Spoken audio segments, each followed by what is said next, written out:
The British Gas Swim Britain Challenge is a great way to get the whole nation involved, be more healthy, be more active. It's a giant relay race. We need teams of 4, so hopefully lots of people can get involved. Swim Britain are providing training sessions. This will encourage people to see the benefits of improvements. Swim Britain will really help me break away from my busy schedule, just get away from everything. That element of teamwork and training in a group is great fun. You know, anyone can swim no matter what your kind of fitness or sport and background.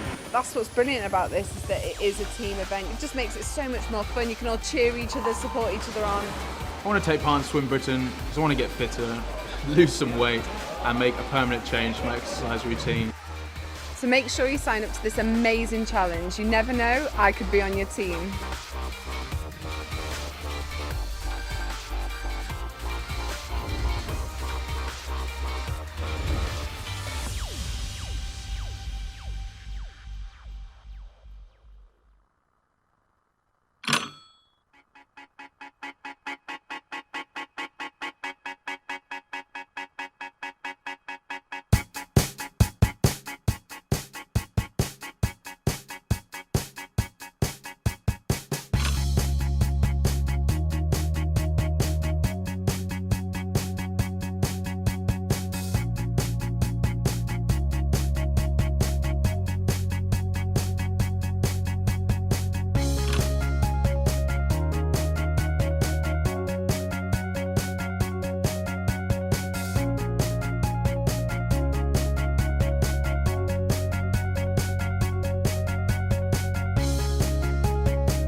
Good morning from the International Swimming Centre at Tollcross in Glasgow. It's an exciting day 3 here at Quipu TV's live coverage of the Scottish Gas National Swimming Championships. So we've had 2 days and bringing you the action from the 12 sessions in total of top class swimming. We've got 6 sessions of those done, 6 sessions still to go. So I'm Duncan McKinnell, and I'm joined today by Heather Alban from the Glasgow School of Sport and also part of the City of Glasgow swimming programme. Good morning, Duncan. So good morning to you. We've got some interesting sessions coming on today, so any thoughts about what's coming up today? A lot of good races today, especially tonight in the finals. We'll have Hannah Miley featuring in several events. So some good racing in the men's 100 breaststroke and young Charlotte Mackenzie in the women's 100 backstroke. So we'll hear lots more from Heather over the course of the day, but we also want to hear from you, and we'd like to hear your reactions to the actions over the course of the days. And you can do that through the Twitter feed, hashtag SGN13Live. So hashtag SGN13Live, and we'll be reading out your messages throughout the day. Also, Scottish Swimming are running an Instagram competition, and you can enter that through hashtag SGN13Pix, P-I-X, so hashtag SGN13PIX. And the 10 best swimming pictures will be posted on the Facebook page, and you can vote for your favourite. And some great prizes there, so every opportunity there to get some good pictures in and see how you get on. So coverage of this event is brought to you by Scottish Swimming and Scottish Gas, and we're very grateful to Scottish Gas, Glasgow Life and all the commercial partners for their continued support of Scottish Swimming.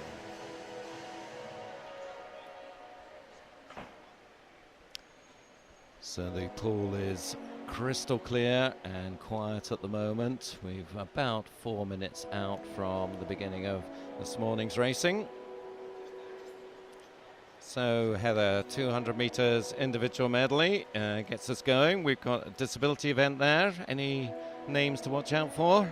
Well, Scott Quinn, who's going to Montreal, and some youngsters coming up. Andrew Mullins there, Brandon Buchan. Should be some good racing from these boys.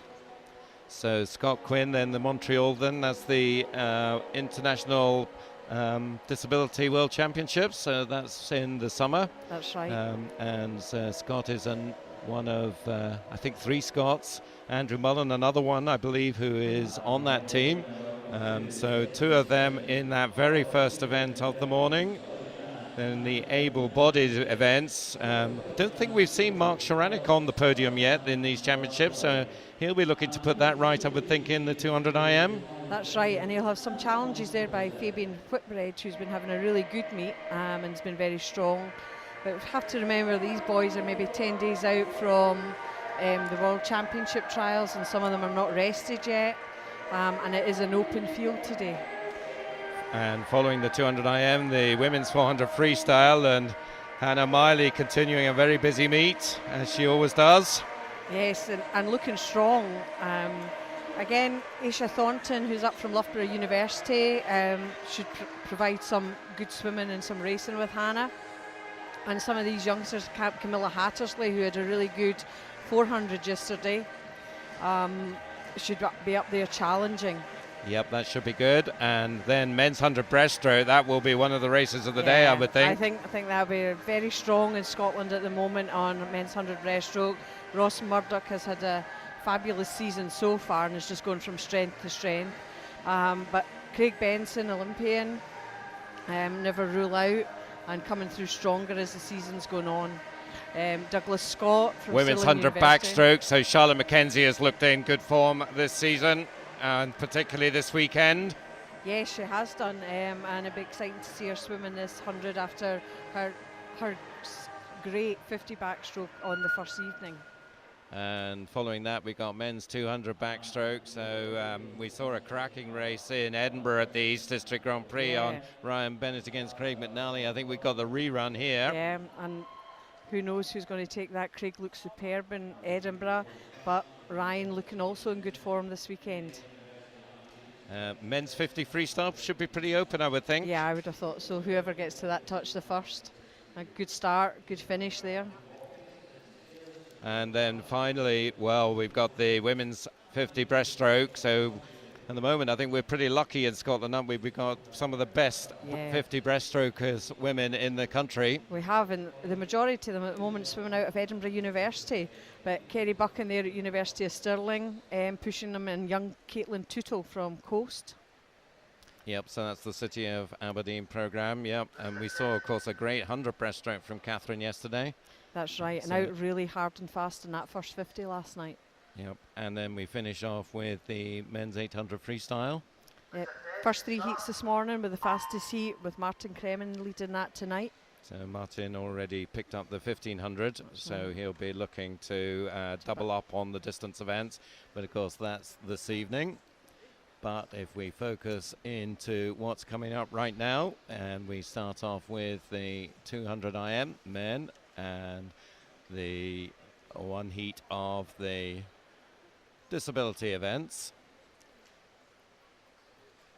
So we look like we're almost ready to go now. The swimmers coming up to the blocks.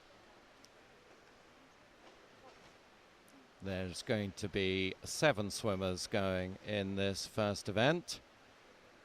Watch out, we talked about Scott Quinn earlier on. So he'll be in lane 4 in the red cap of Warrender.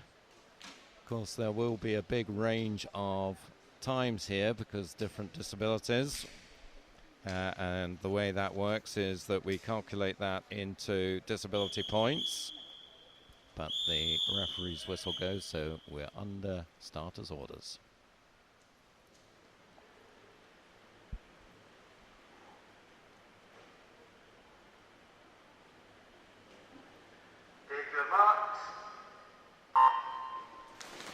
So we're off and running with day 3's competitions. So we'll be looking to take you through that over the next 2 days, taking over from Drew's great commentaries in the last 2 days.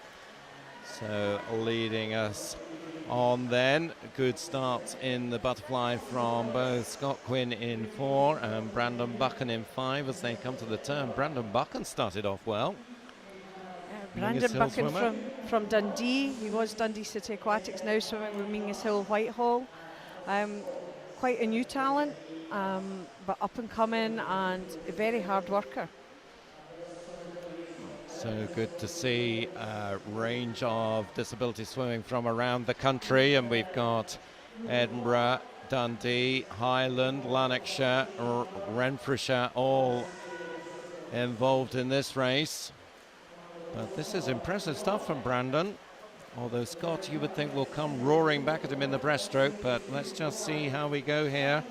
Coming to the halfway point, 1:11.17 for Brandon. He leads. Second place, Adam Melville of North Lanarkshire. And third, Scott Quinn.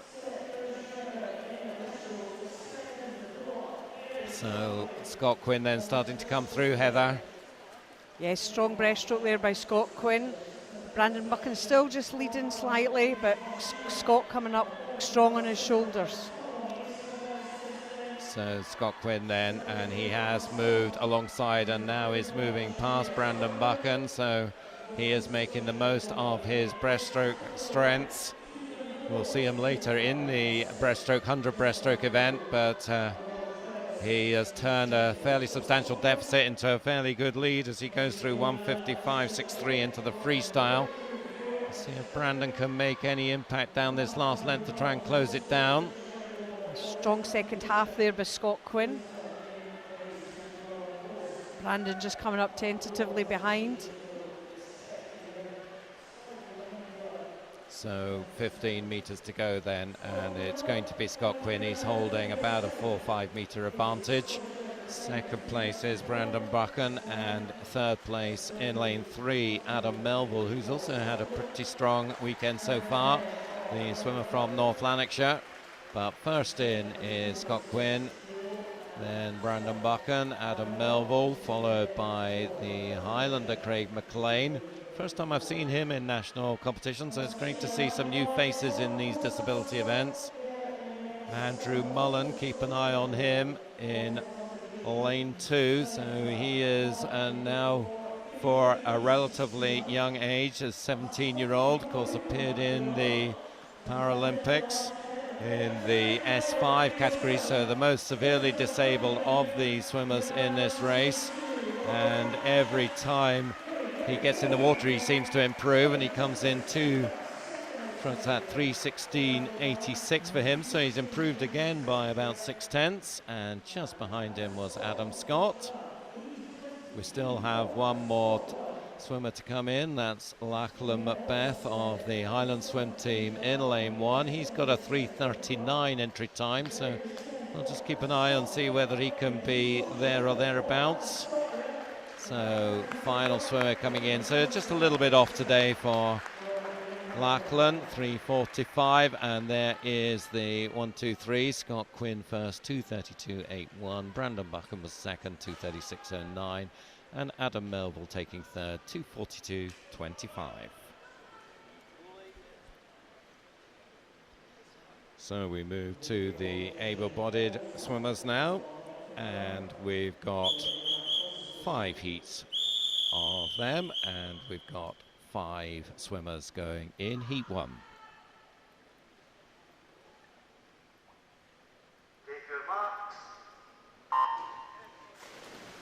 So the field then, in lane 2 is Callum Fowler of City of Aberdeen. Lane 3 is Scott Deans of City of Glasgow. Beside him his teammate Martin Douglas, and 5 is Alistair Robertson of Aberdeen, and in lane 6 John Bryce from Geary. So a couple of City of Glasgow guys in this one that I imagine you will know, Heather. Yeah, young Scott Deans, very tall youngster but very promising future. Hard worker. Martin Douglas has just finished his exams and back in the pool now. Both strong medley swimmers, but a really good start there from John Bryce in lane 6 from Geary. Strong out in that fly leg and just holding everybody off now on the backstroke.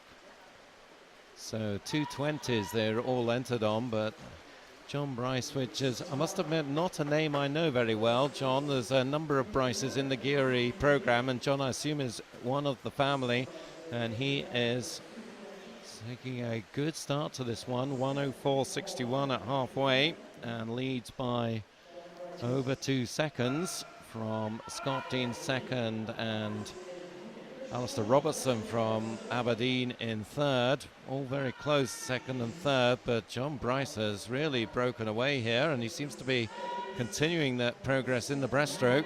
Strong breaststroke leg from John Bryce.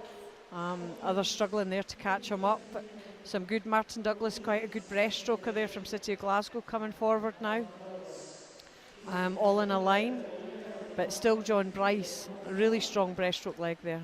A good turn into the freestyle leg. So you'd expect a pretty strong improvement on his 2:20 entry time here with this performance. Yeah, should be well under 2:20 here. Scott Dean's good open water swimmer, good distance freestyler, starting to come back, but I don't think MJ's going to catch John Bryce on this one. So a bit of a Glasgow battle for second, though, with the younger swimmer Scott Dean's just leading 17-year-old Martin Douglas, but John Bryce leading them in by about 10 metres, 2:13.62. What an improvement on his entry time to get us started. Well, he should be pleased with that. Excellent swim by John Bryce there. So just going through the 1, 2, 3 then. John Bryce, 2:13.62. Scott Dean's taking second, 2:20.36, and Martin Douglas third in 2:20.90.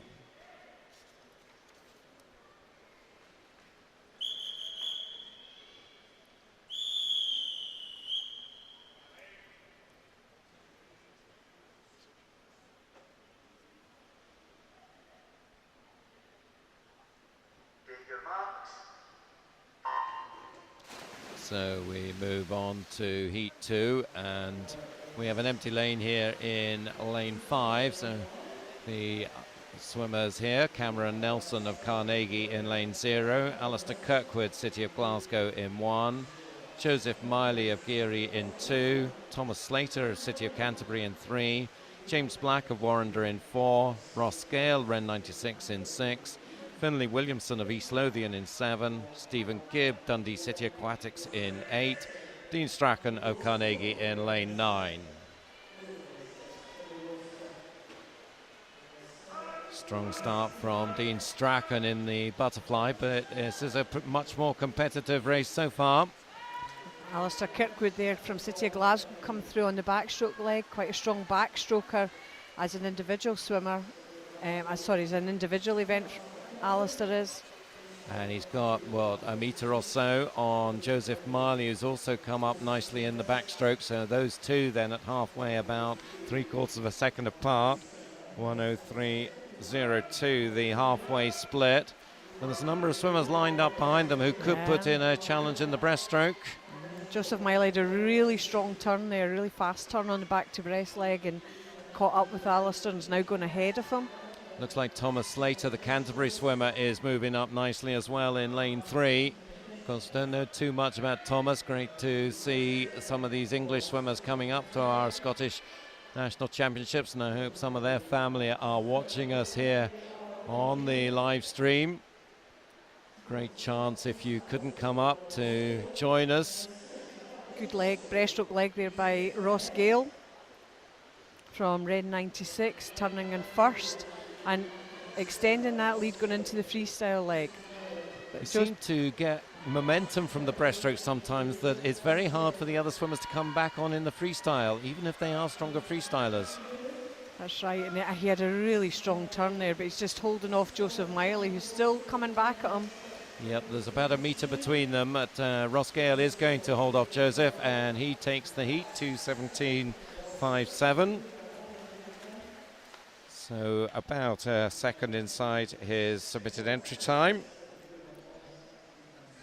So all the swimmers in then, and it is Ross Gale who wins it, 2:17.57 from Joseph Miley in second, 2:18.61, and the Dundonian Stephen Gibb taking third, 2:19.25.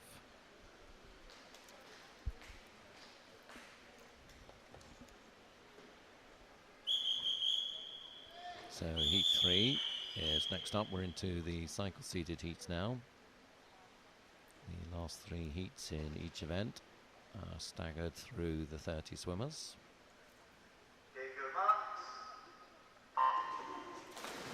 So all 10 lanes in use here.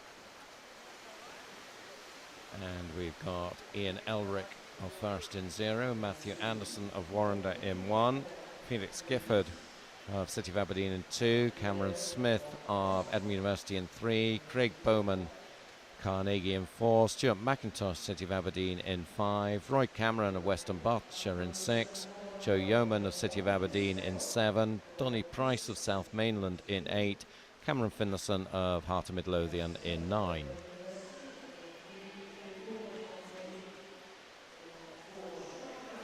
So another fairly close one. You'd expect here the 2 centre lanes to dominate with the staggered seeding, and it's one of them. Stuart McIntosh. Stuart's got a strong backstroke, good leg from him. Turned first on the fly, holding everybody off at the moment. Cameron Smith is his nearest challenger. So just over the minute at the halfway turn. 3 of them all there or thereabouts, with Craig Bowman, the 3rd, just behind McIntosh and Smith. Lane 2, Felix Gifford, City of Aberdeen swimmer, originated from the Shetlands, now training in the City of Aberdeen programme with Gordon Glasgow. But in lane 5, Stuart McIntosh, who is his teammate, of course, 1:39.51, and he's looking good for this heat now.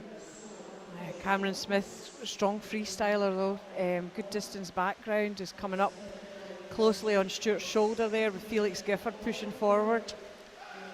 Okay, thanks for reminding me, Heather. Top tip, never make a prediction, because it does look like Cameron Smith is coming right back at Stuart McIntosh here, and it's going to be a pretty tight finish, this one. McIntosh may just prove me right, but it's going to be close. Oh, very close indeed. 200ths of a second, 2:10.98 against 2:11 dead.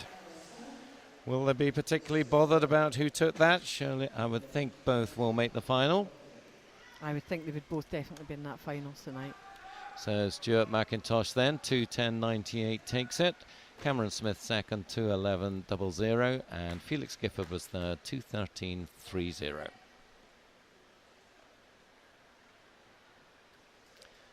So 2 more heats to go.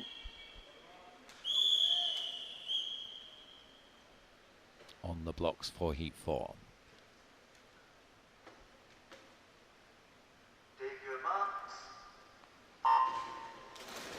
So moving on to heat 4 then. Scott MacArthur of Stirling goes in 0. Craig Knight of First in 1. Ross McCafferty, City of Glasgow in 2.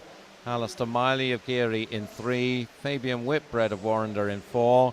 His teammate Ross Woolley in 5. Ryan Brown of Best in 6. Craig McLean of Carnegie in 7. Jack McComish, South Lanarkshire in 8. Fraser Spooner of West Lothian in lane 9. So through the turn, Alistair Miley. So we saw brother Joseph in the earlier heat. Alistair, backstroke is strongest. Good backstroke, strong event for Alistair. We've got Ross McCafferty, who broke 60 in personal best last night in the final of the 100 back. Fabian Whitbread and Ross Woolley coming up there, with Ryan Brown close on their shoulders.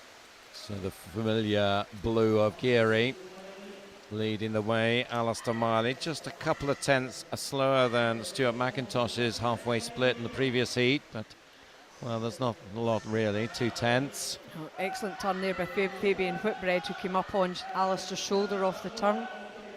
Yep, he is moving through very nicely, and he's trying to take his Warrender teammate Ross Woolley with him. Also going pretty nicely in lane 2 is Ross McCafferty of City of Glasgow. But it looks like Whitbread has used the breaststroke to good advantage and has opened up a fairly handy lead, 1:39.72. Miley second, and in fact it's Ryan Brown turning third. Yeah, good turn there on the breaststroke to freestyle leg by Ryan Brown. So the youth squad member from the Borders, based in Kelso, part of the Borders elite squad. And it's very tight now for second, but Whitbread leading them in. So Whitbread then, Fabian Whitbread. Second. Oh. 2:11.37. Ross McCafferty touching out Alistair Miley there in 2:13.45 against 2:13.48. Good finish there by Ross. Yep, finishing is important in these things when it's about hundreds, and that could be important, that touching out there in terms of where you appear in the finals. So 1, 2, 3, Fabian Whitbread 2:11.37 wins it. Ross McCafferty second, 2:13.45. Alistair Miley just 300s back, 2:13.48.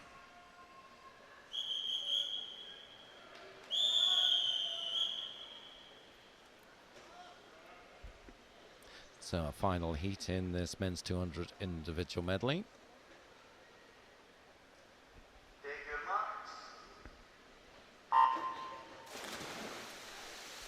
So we run through the field, and we've got Callum Deans of Elgin in lane 0, Callum Laurie of First in 1, Chris McComb of East Lothian in 2, Daniel Lim of Warrender in 3, Mark Sharanek of Carnegie in 4, Duncan Scott of First in 5, Eamon Rivers of Perth City in 6, Callum North of Highland in 7, Johnson Shearer, City of Glasgow in 8, and Ian Rose of Warrender in lane 9.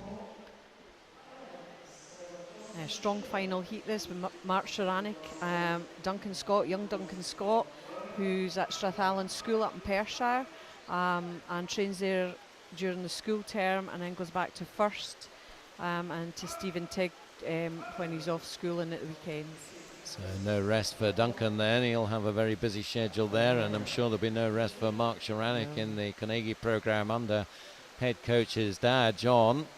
And he turns 58.48. So leading by 3 seconds. You see anybody making any impact on Mark in this race? I think this one's Mark's. Well ahead of the field, strong on all 4 strokes. Looking pretty comfortable there. But young Duncan Scott coming up and holding off Daniel Lim there in second place. Daniel Lim, very strong breaststroker, so he will be looking to make a bit of an impact in this leg. And coming up on his shoulder in the yellow cap, Chris McComb of East Lothian. He's having a good breaststroke leg there, but nobody's touching Mark Sharanek at the 150 turn, 136.27. So that is some 3 seconds faster than any of the previous heats. So Sharanek, if he wants to, can relax a bit down this last length and save himself for later. Do you encourage people to ease off if they've got a race one, or do you want them to race hard throughout? I think you want them to race hard throughout. Maybe if they've got 2 to 3 events back to back and they're comfortable enough about getting in the final, but definitely about racing hard. So Sharanek coming into this meet with a 2:02.60, so 2:07 heat swim. Would he be pleased with that, or okay, will do? I think see what that'll do happens for tonight.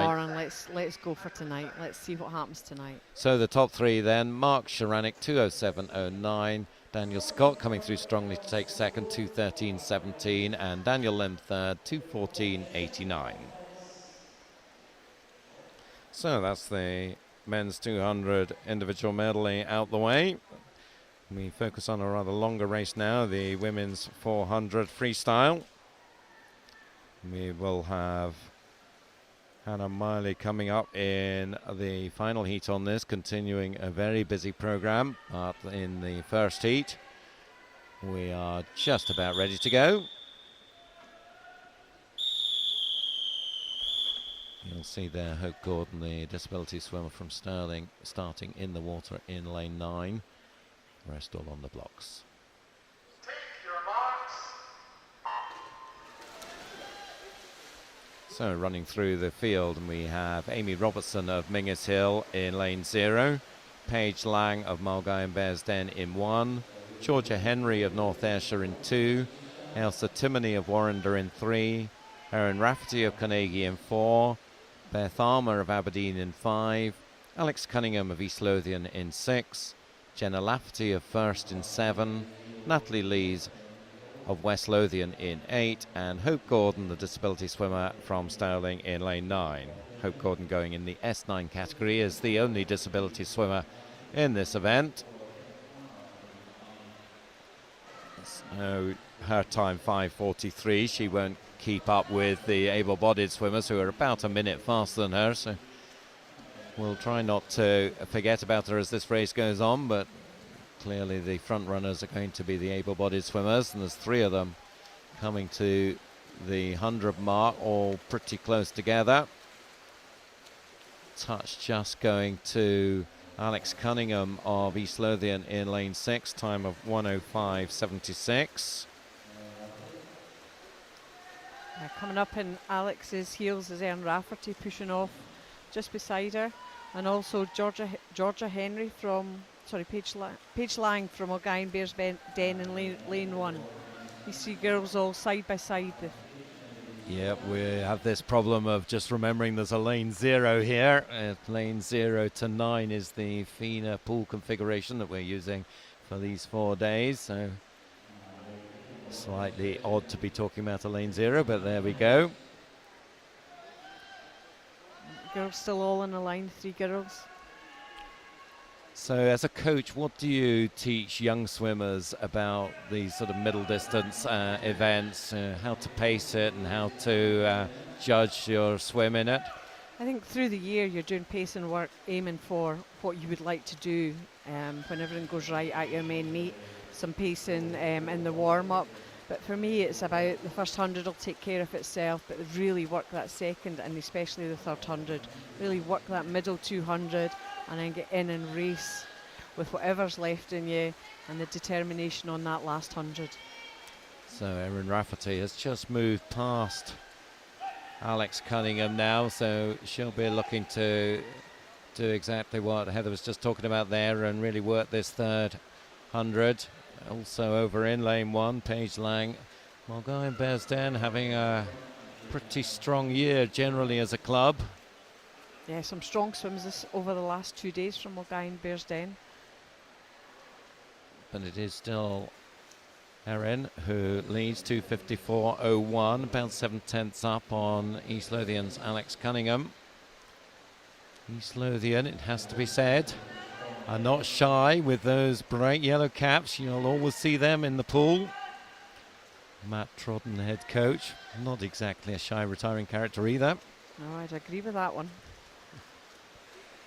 But it is Erin Rafferty who still has the advantage with the more classical cap, I suppose, with the black with the big white C on it.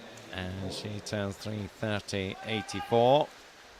Very good turns there from Alex Cunningham all the way through this race. Good streamlining, not breathing first stroke off the wall. Jenna Lafferty starting to make a move, so she did have a strong third 100 and maybe just putting herself into contention in lane 7 in the blue cap. So she's maybe a stalking horse here, but certainly Erin Rafferty, I think, has got the advantage here. Final turn. Do you see anyone challenging her down this final turn? Let's see who's got that sprint on that last 50. Who really wants this?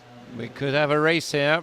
Erin Rafferty has led pretty much from the off, apart from the first 100 with Alex Cunningham, but Alex may be coming back at her as well. Over in lane 1, Paige Lang and Jenna Lafferty in lane 7. But it is the Carnegie swimmer, looks to be holding them at bay at the moment. Erin Rafferty, she's got 10 metres to go. She's about a body length up. She is going to take this one into the final 5. Her entry time 4:42.30, just outside that 4:42.67, but a pretty solid swim there from Erin.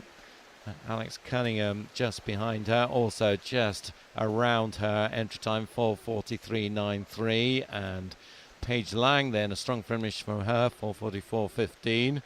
I said that we weren't to ignore Hope Gordon, and she is there in lane 0, just coming to her final turn. So she goes through that in 5:10. So 5:43 her entry time. I think she might just struggle to hit that sort of mark today, but just has to push on, swimming her own race. Yeah, it's important that not to get distracted by the rest of the field and to swim your race the way that your coaches wanted you to do it and the way that you've been working for the last year. Don't get caught up on what everybody else is doing. So Hope has been a fairly core member of the Scottish Disabilities system for the last few years, training out of Stirling with Kerry Martin. So she takes it there, 5:54.19 for her. Up to 1, 2, 3. Erin Rafferty first, 4:42.67. Alex Cunningham second, 4:43.93. And Paige Lang was third, 4:44.15. So into heat 2. All 10 lanes will be in use here. Just waiting for the referee to signal them ready to go, and here we go.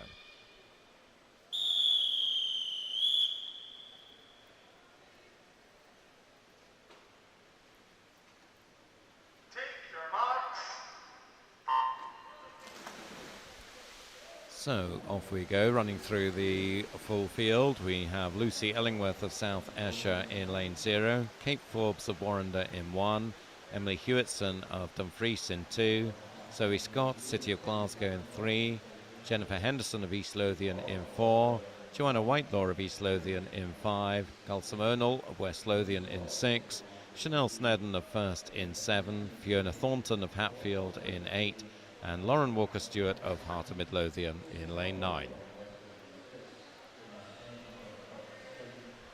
So entry times here range 4:39 to 4:41, so a 2-second spread. It never seems to work out like that, though. No. Somebody will always be right on their game. There seems to be somebody else but maybe a little bit off. Also, of course, depends on where they are in their training programs. That's right, and we've got Gulsum O'Neill from West Lothian, neck and neck with Joanne Whitelaw from East Lothian there. So 105.32 and 105.35, so just 300ths between them. And on their shoulder is the first swimmer, Chanel Snedden, and the second East Lothian swimmer, Jennifer Henderson. Now she's the shy one of the East Lothian crew, wearing the black cap, not the bright yellow. That's their traditional East Lothian cap. Looks like maybe Joanna has just opened up into the lead now in lane 5. Let's just check that out. Yes, she has by a 10th as they go through 150. So this is a fairly tight contest. How aware of you are the swimmers around you as you come down a race like this? If you're breathing to both sides, then you are aware of swimmers on both sides, and you know where you are by where their feet are, or if you're up on the shoulders. I think you are quite aware as you're pushing off and how much you can do then to catch that person. And if you're over in an outside lane, as Lucy Illingworth is, for instance, at the moment, and going quite nicely in 4th place, will she be aware of what's going on in the centre lanes? I think she will be. Probably depends on your eyesight as well. But doing your own race. She's doing her own race over there. She'll have an idea of where the rest of the girls are, but just getting on with it. Okay. Looking strong in lane 0. Yes, she is going well, and so in lane 7 is Chanel Snedden. Now, she's just recently moved program into the first program with Stephen Tigg, and so it'll be interesting to see how she's settling in there, and it looks as if she's settling in pretty well, because she's now taken over the lead from Joanna Whitelaw by a couple of tenths. Lucy Illingworth, as we talked about earlier, over in lane 0, has moved up into 3rd place now, so she is definitely one to keep an eye on here in this race. Doing her own race over there in lane 0 and looking really strong coming into the end of this 300. But Jennifer Henderson and Chanel Snedden still up there. Close race between these 3 girls. Yep, so with coming up to 100 to go, there's not going to be a lot in it between the 3 of them. just touching first again is Joanna Whitelaw, 700ths in it, 3:29.76. Pacing in that last third hundred about just under 113. So they'll be looking to pick that up in the final 100. You're looking for maybe a 111, 110? Possibly 111. Bring 110 a bit optimistic maybe. Yeah. Okay. A really good turn there from Chanel Snedden, who took it a little bit off the leader there, Joanne Whitelaw. Yep, and Lucy still very much up there over on the far side, lane 0. So at the turn, and it is Lucy Illingworth, in fact, who turns in the lead there, 4:05.76. So can she hold it down this last length? So this is where you'd think the distance between the swimmers will make it a little bit difficult for them to judge just exactly where they are, but maybe it's just head down and go for the wall. Go, bring these legs in, kicking strongly, as are the girls in 1, 2 and 3 that are pushing up on the leaders in this pack. Yeah, they are, but it is going to be Lucy Illingworth. So this is a cracking swim from the outside lane here from South Ayrshire's Lucy Illingworth, 4:39.22 for her. So she's inside her submitted entry time by about 2.5 seconds. Joanna Whitelaw, who led for a fair amount of the time, takes second. So there is the top 3 now. Lucy Illingworth then 4:39.22. Joanna Whitelaw second, 4:40.66. And Chanel Snedden third, 4:41.67. So well done, Lucy. Good swim there from lane 0. So all 10 swimmers have a shot here. Heat 3 coming up. Sian Morgan in lane 4, maybe the one to watch here. Take your marks. So the full field, Lauren Mackenzie of Elgin goes in lane 0. Connie Mackay, Ren 96 in 1. Rebecca Smith of Highland in 2. Jessica Christie, South Aberdeenshire in 3. Sian Morgan of Edinburgh University in 4. Rebecca Murray of First goes in lane 5. Rachel Masson of South Aberdeenshire in 6. Zoe Mitchell of Carnegie in 7. Jordan Sturt of Warrender in 8. And Victoria Milburn, City of Glasgow, in lane 9. Yes, and as you would expect in the first of the CDT, Sian Morgan ahead there, turning first in the first 50, leading strongly down that second 50. So Sian just coming to the end of her first year at Edinburgh University, a Welsh swimmer, and she'll, I'm sure, be looking to be part of the Welsh team here next year. She was part of the Welsh team at the Celtic Tri-Nations that was held a month or so ago at East Kilbride. She performed pretty well there, just missing a medal in this event. Second, when the Edinburgh University team went over to Ireland and participated in the Irish Long Course Championships in Dublin. And Sian is looking very solid here. So these swimmers all lined up behind her. Lane 2 is Rebecca Smith from Highland. Is she going to have second? Let's see. No, in fact, it's a dead heat for second. Rebecca Murray and Rachel Masson, lanes 5 and 6, and just behind them is Rebecca Smith. Yeah, battle on here for second, third, and the rest of the places behind Sian Morgan. So quite an important battle that for slotting into the A final and trying to get a decent lane. Yeah, a good time here would guarantee a place into that final. So 2:09.17 for Sian, so pacing about 1:06.5. Turning second, Rebecca Murray there, now moving ahead of the rest of the field. So Rebecca, part of the youth squad setup, was a winner in the national age groups in this event. So has good middle and long distance form. She had a terrific series in the Grand Prix. She ended up, in fact, the overall winner of the Grand Prix. Got a tasty check for her troubles in that one. So see whether she can hold off this challenge in that battle for second behind Sian Morgan. Two South Aberdeenshire girls and Rebecca Smith from Highland are all right on her shoulder. So no doubt Sian Morgan way ahead. If you're way ahead ahead or way behind. It's about swimming your own race. She'll have nice clear water to swim through, so that will help her as she comes towards the 300. Still a four-way tussle for second place, and pushing on is Rebecca Smith of Highland, swimmer based in Skye. And she just has, well, in fact, no, it's Jessica Christie, in fact, who just touches ahead of her. Excellent turn there from Jessica Christie. Yeah, it was. And she must have picked up, what, a metre on that turn. Yeah. But in just with Rebecca Smith, but coming out half a body length ahead. Yep. So technique matters in this sport. Oh, definitely, especially on these turns. Sian Morgan then well clear as she comes down the final length, and kicking on from that good turn at the 300, Jessica Christie, and she's now got a second's advantage over Rebecca Smith, with Murray and Mathen just not quite with them now. Oh, battle here for second place, definitely between Christie and Smith. Christie's just holding Smith off, but Smith picking up her stroke rate, picking up her kick. Yep, that one is looking like Christie, but it's Morgan who comes in first, 4:23.52. Jessica Christie knew what she was doing there, I think, in that last 25 metres or so, and just comes in about a metre ahead of Rebecca Smith. So that's the second and third, with Rachel Masson ahead of Rebecca Murray in fourth and fifth place in the 4:34s.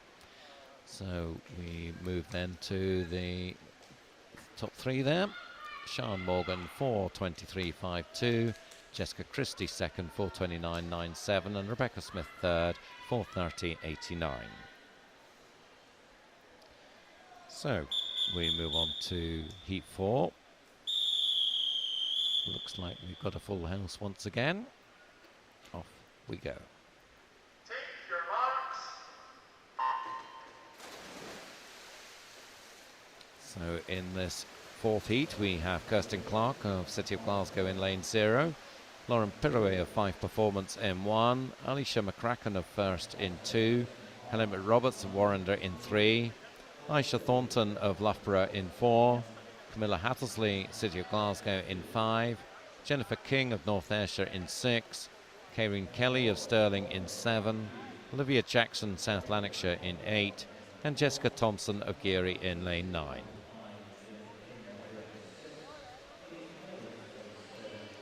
It's Aisha Thornton starting off with a strong lead there. Yep, so Loughborough base, but is a Scot, so she will be one, I'm sure, who will be vying for middle distance freestyle positions in the Commonwealth Games team next year. It comes up every year, but Camilla Hattersley there on her shoulder. So Camilla, Glasgow based now, she's had a tough time in the last few months, hasn't she? Yes, in the last year she fell off I think it was a curb in October, and they found a fracture in her ankle, so wasn't able to train fully. Didn't compete the first part of the season. Back into full training January, February time. Battled with illness for a little bit there, and asthma, really had bad asthma. But looking strong now and back into full training. Got the asthma under control, but looking strong here.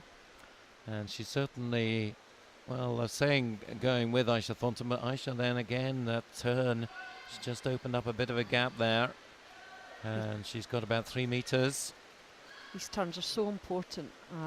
Getting in round onto the wall quickly, but keeping the momentum going on the drive off the wall, using the fly kick.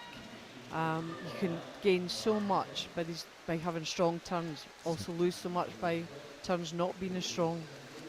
So hopefully you're able to see that through that turn, what the technique is. And Aisha Thornton leading them through 2:08.70, about half a second faster than Sian Morgan split at the same point, and continuing to lead Camilla Hattersley.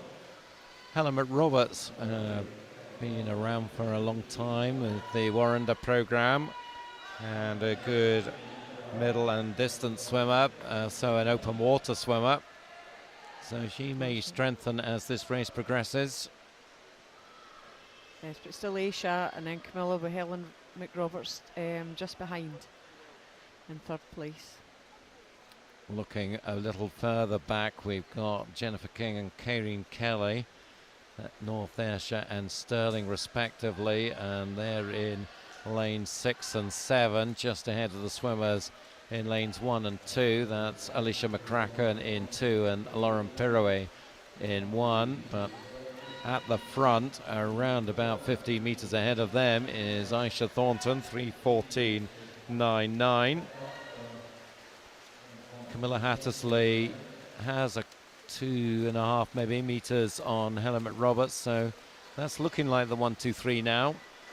Yeah. And then coming up, battling for fourth place there, Jennifer King, Corinne Kelly, but with Alicia McCracken pushing on in lane 2.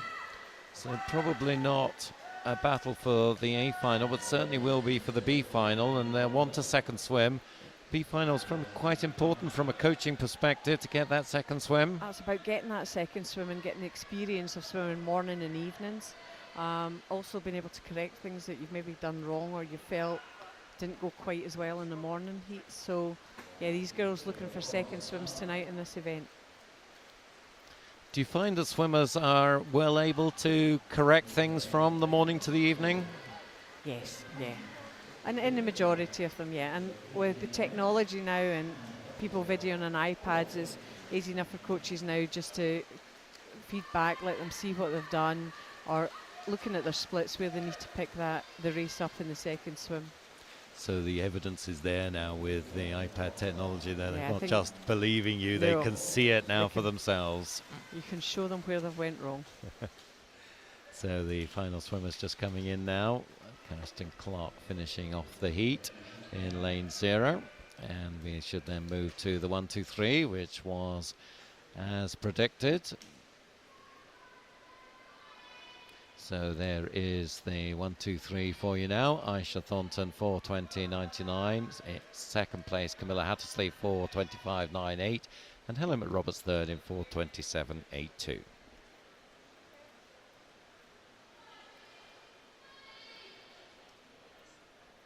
So the final heat of the women's 400 freestyle. Again, it looks like we've got a full house already at the blocks.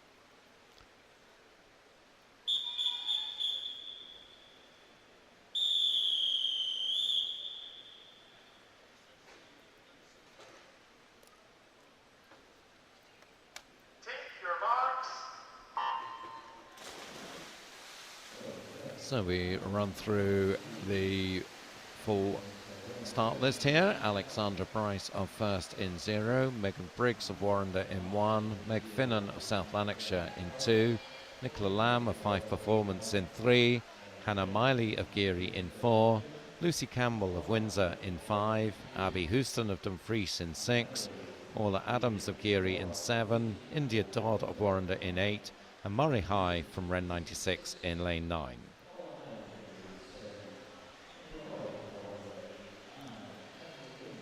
So 5 gold medals for Hannah Miley so far in these championships. Maybe you would expect her to get number 6 tonight in this one. Yeah, I think so. Although some of these girls will give her a good race. But all in a row at the moment.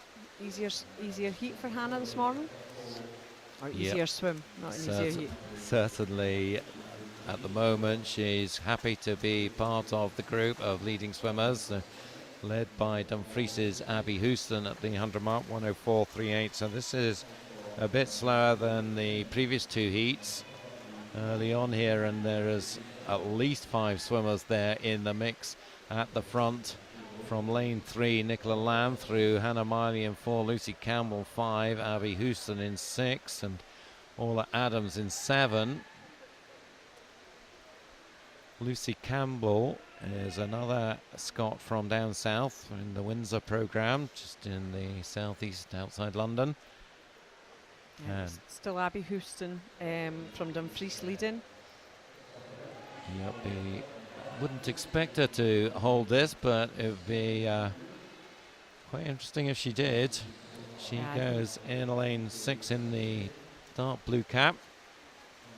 We see some of these girls starting to move forward now. Nicola Lamb made a wee move, the silver cap of Fife under coach John Dougal. Good to see John back in action. Had a wee health scare himself earlier this year. There's Nicola, 2:12.59. There's Hannah after that turn, just starting to break away, starting to pick it up. So you were talking earlier about the importance of the third 100, and you think Hannah will use this as the platform to pull away? Yeah, I think that's what she's doing. Comfortable first 200 for Hannah. Just starting to pick it up, pick up her stroke rate, pushing forward now, breaking away from the group. So all of a sudden then 2:44.82, she's just over a second up. Abby Houston holding second still from Lucy Campbell, but Miley now starting to stamp her authority on this one. In terms of her pedigree in the 400 freestyle, well, she's been there and done it. She just missed a medal in the European Short Course Championships back in November. 4th place as finished there. Did her 4:09.30 entry time down in Leeds in the British International. Silver medal for her there. So showing that middle and long distance freestyle is an increasing strength for Hannah. Yes. These girls now, still Abby Houston in second, just holding off Lucy Campbell. But Hannah way ahead, very strong in all events and does a full programme at all these meets leading into in 10 days time or so the World Championship trials down in Sheffield.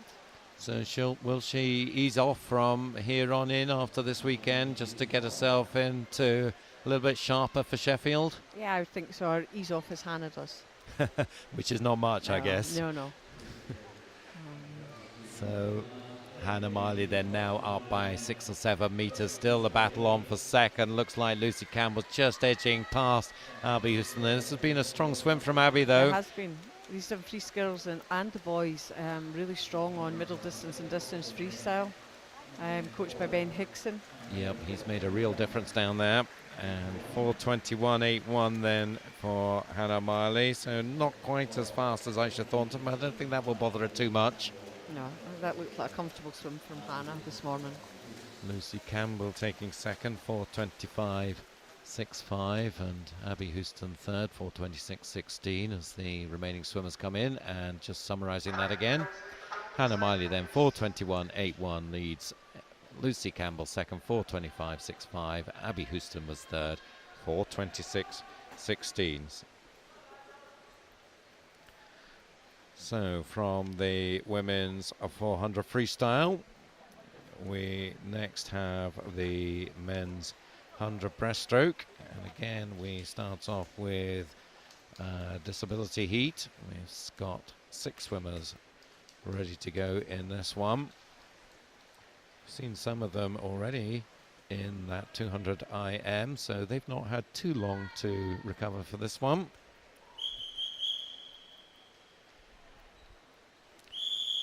Under starters orders.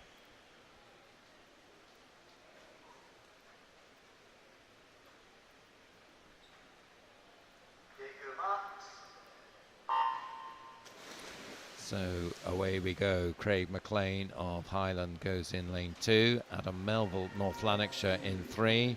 Scott Quinn from Warrender in 4. Brandon Buchan, Mengus Hill in 5. Fraser Kane of North Ayrshire in 6. And Andrew Mullen of Ren 96 in lane 7. 5 of these swimmers just straight out that 200 IM event that we started with this morning. But Scott Quinn there, showing his form in the breaststroke as he did on the breaststroke leg of the IM, out strongly in that first 50 in 34.86. Yes, Scott Quinn is very much the breaststroke specialist, so you'll be expecting to go well here. He leads them pretty comfortably. Brandon Buchan, who had a good 200 IM swim, is clear in second here. Of course, Andrew Mullen, much more significant impairment in the S5 class. So he will be judged against the world record in that class, but it is Quinn, 1:13.02, who takes it. Entry time 1:09, so pacing himself fairly easily compared with that. The winner in the British International in Leeds. Good swim there by Brandon Buchan in lane 5, entered in a 1:22.06 and finished in a 1:20.98. Good improvement by the young boy. Yep, 1:20.98 second place. Adam Melville 1:27.31, but Mullen coming in last. And of course, remember that they will be judged based on their disability points. Excellent swim there by Andrew Mullen. 1:49.52.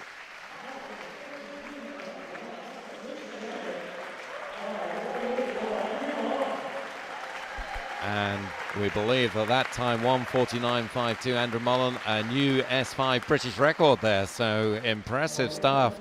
So Fantastic Andrew swim. Mullen there. Excellent swim there by Andrew Mullen. Was entered in 1:56, British record 1:49.5. So terrific stuff there. And we'll of course see him again this evening, so we'll watch out to see whether he can improve it even more. But Mullen, the swimmer who's just improves every time he goes into the pool, it seems.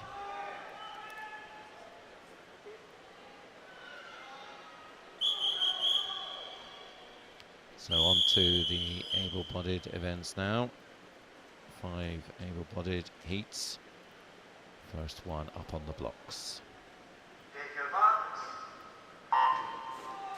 So we go off with David McDonald of West Lothian going in lane 0. Ewan Dalgleish also of West Lothian in 1. Adam Poole of Warrington in 2. Taylor Young of St Thomas in 3. John Bryce of Geary in 4. Alistair Crichton of Warrender in 5. Fraser McCain, North Lanarkshire in 6. Billy Davis of South Lanarkshire in 7. Struan Stewart of East Lothian in lane 8. Excellent start there by John Bryce. We've seen him earlier in the 200 IM. Yep, he swam a really good 200 IM, and I think that was based on his very strong breaststroke from memory, and he's certainly doing that yet again here in lane 4. Entry time of 1:12.75, so it'll be interesting to see how he goes against that.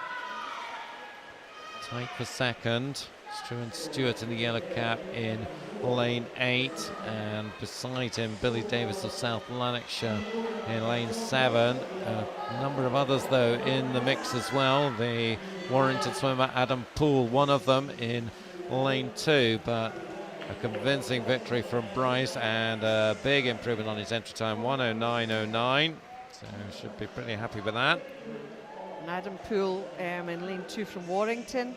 Up swimming, he is Scottish, up from Warrington, taking second place there. Yep, we see Adam Poole quite a bit of these Scottish events, so another one who's a great loyal traveller up north for these events. And 1, 2, 3 just up on your screens there.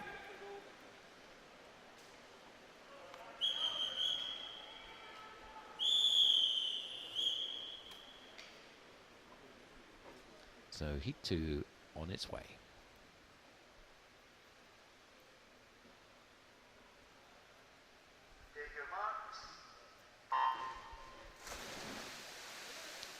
So Kieran Preston of South Aberdeenshire goes in lane 0. Benedict Tortolano of Warrender in 1. Martin Douglas, City of Glasgow in 2. Matthew Fenwick of South Lanarkshire in 3. Cameron Muir, South Ayrshire in 4. Tobermory Mackay Champion of Perth City in 5. Alex Kirtley of City of Newcastle in 6. Johnson Shearer, City of Glasgow in 7. Daniel Tiffin, City of Aberdeen in 8. And Thomas Slater of City of Canterbury in lane 9. Close in that first 50 by Tobermory Mackay Champion and Benedict Tortolano. Benedict had a terrific 200 breast yesterday. He did. I think it was. In fact, I think that was 50 breaststroke. He's Scottish Junior Champion there by 100th. Looking strong in this second 50. So it's Warrender Perth battle, both red caps here as they come down, and this is going to be very close indeed. And it's going to be on the touch, I think, between the two of them. Let's see who gets it. It's maybe Tobermory Mackay Champion. It is Tobermory Mackay Champion. 1:09.84 for him. Both boys well inside their entry times. Be pleased with these performances this morning. So there's the 1, 2, 3 then. Tobermory Mackay champion, 1:09.84 wins it. Benedict Tortolano second, 1:10.12, and Cameron Muir taking third place.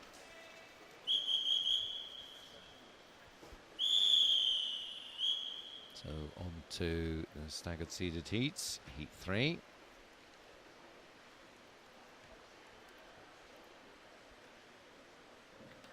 Take your marks.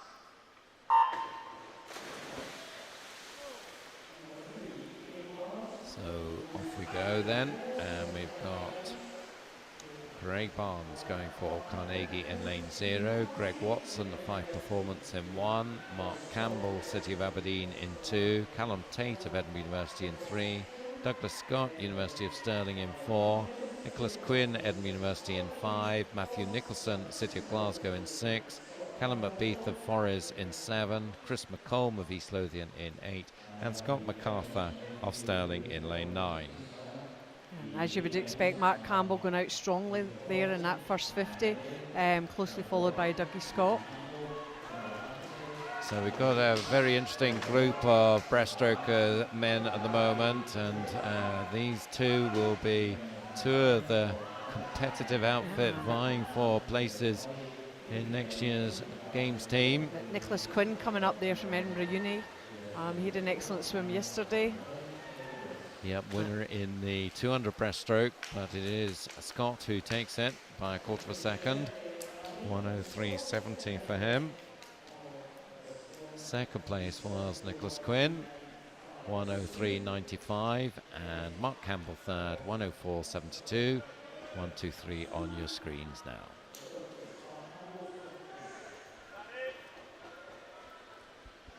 So 2 heats more in this men's 100 breaststroke. Exciting talent, Ross Murdoch in lane 4 in this one, so 1 to watch for. It doesn't look like Four's there. Doesn't look like he's there, so he's taking the morning off as a lion for Ross. Take your marks. So we have to do without Ross, and that's given an opportunity maybe for these other guys to show what they can do. We've got Cameron Park of South Lanarkshire in 0, Bogdan Olenik of Bristol in 1, Daniel Lim of Warrender in 2, Mark Tully of East Lothian in 3, Jamie Graham, City of Glasgow in 5, Ewan Ingalls, Edinburgh University in 6, Andrew McFadgen of South Lanarkshire in 7, Jack McComish of South Lanarkshire in 8, and Edmund Ashton of the Borough of Redbridge in lane 9. So Ewan Ingalls, 29.41.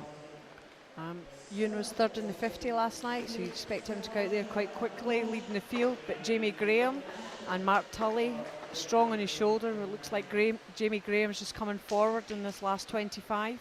Yeah, all of these are sprinters, aren't they, these 3? Yeah, Jamie won the 50 fly on the first evening. Yep, he looked pretty good in that, and I always think of Jamie as a breaststroker rather than as a fly swimmer, but showing his very strong breaststroke there, but he's now got very much 2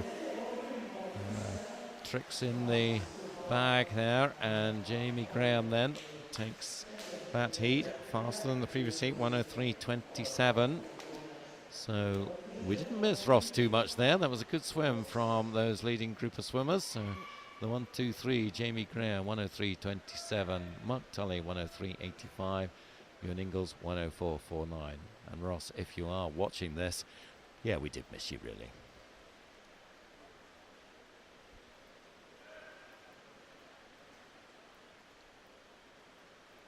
So coming to the final heat. Keep an eye here on lane 5, because once again we have no lane 4.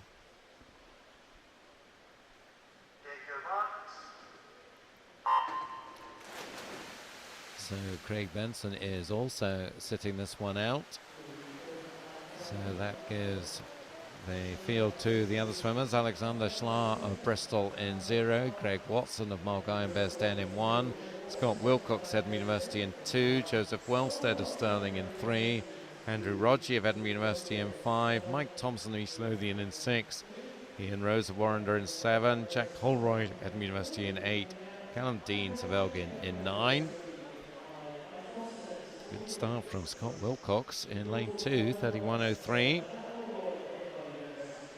Excellent start there by Scott. Joe Wellstead and Andrew Rodgie coming up on him. Yeah, Mike Thompson not too far away either, but it does look like Wilcox. Been at Edinburgh University for a couple of years, previously down in the Borders, but coming up past him now is Joe Wellstead, sterling swimmer. Strong second 50 there by Joe Wellstead. And he comes in 1:04.52, so I'm sure will have booked a place in the final with that. Not quite as fast as the previous 2 heats, but a good, safe, secure heat swim. It'll be a good 100 so breaststroke final 1, tonight. 2, 3. Joseph Wellstead 1:04.52 in first, Scott Wilcox second 1:05.72, and Mike Thompson just edging third in 1:07.04 ahead of Ian Rose and Andrew Rodgie. Yeah, that'll be a good breaststroke final tonight, Duncan. Just a shame that Ross Murdoch and Craig Benson aren't there. It certainly opened up the opportunities for the other guys to show what they can do, so look out for that this evening. They'll be looking to make their name with those 2 stars not around. So, women's 100 backstroke is the next event. Referee's whistle goes as the swimmers go into the pool. 5 of them for this first heat, including 1 disability swimmer, Amy McFarlane in lane 2 in the red cap. Take your marks. So running through the 5 swimmers, we have Amy McFarlane of Motherwell in lane 2, Innes Holiday of Elgin in 3, Victoria Milburn, City of Glasgow in 4, Katie Johnson, 5 Performance in 5, and Erin Holmes of South Lanarkshire in 6. Erin Holmes off there to a strong start. South Lanarkshire having an excellent meet so far. But strong first 50 by Erin Holmes. So she goes through in 33.10, already over a second up on Katie Johnson and Victoria Milburn. Amy McFarlane, of course, has to swim her own race. The disability swimmer in lane 2 entered 1:26 against 1:09s for the able-bodied swimmers. Erin Holmes holding off the other 3 girls here in this race, with Katie Johnson just edging ahead of Victoria Milburn. Yeah, pretty close for second, but no doubt who's going to take this one. Erin Holmes. Victoria Milburn coming back strongly there, and Victoria Milburn gets second at 1:11.21 with Katie Johnson 1:11.34. So Glasgow-based swimmer there just edging second over the Fifer. As Amy McFarlane, just 3 meters for her now, and she comes in 1:33.74 for Amy. So 1, 2, 3. Erin Holmes in first place, 1:09.20. Victoria Milburn 1:11.21 in second. Katie Johnson just behind her, 1:11.34 in third.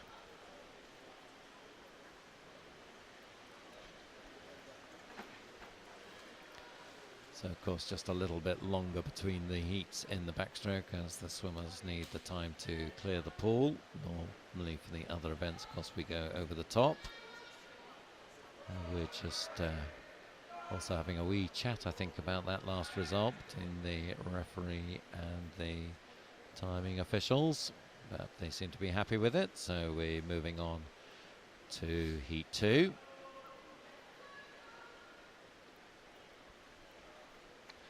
So in Heat 2, we are going to have a full 10 lanes in use. Just taking a little while to get ready, but we're just about to get underway now. Swimmers in this one all sort of around 1:08, 1:09 entry times.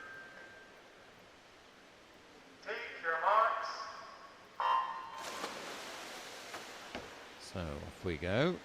And the field is Katie James of Ren 96 in 0, Mari Swanson of Heart of Midlothian in 1, Natalie Summers of Elgin in 2, Georgia Heavey, City of Liverpool in 3, Sarah Donnelly of Carnegie in 4, Hannah Barnes, City of Newcastle in 5, Terry Johnson, Dumfries in 6, Nicole Duffy, Edinburgh University in 7, Abby Houston of Dumfries in 8, and Jenna Lafferty of First in lane 9.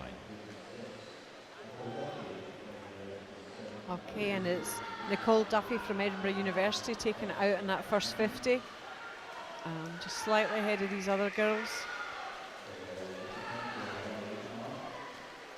But Georgia Heavey from City of Liverpool coming up strongly in that second 50 in lane 3.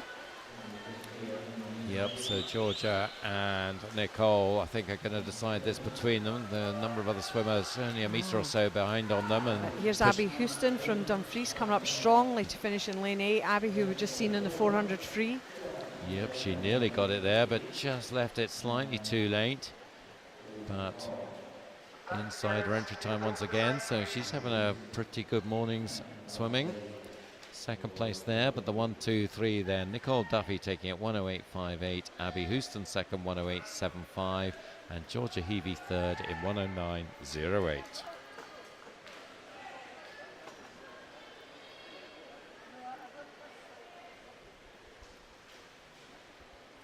So on to heat 3. First of the seeded heats here. Yep, we've got a good group of sort of 17, 16-year-old girl backstrokers here, and we're seeing some of them in this one. Kirsty Simpson, Lucy Hope, Chelsea Lawson, probably the main contenders in this one. Women's backstroke, especially with these young girls, really strong in Scotland at the moment. So just about ready to go into the pool for heat 3. 102, the fastest entry time there. That's Dundee's Kirsty Simpson, and 108, the slowest, Robin Crawford.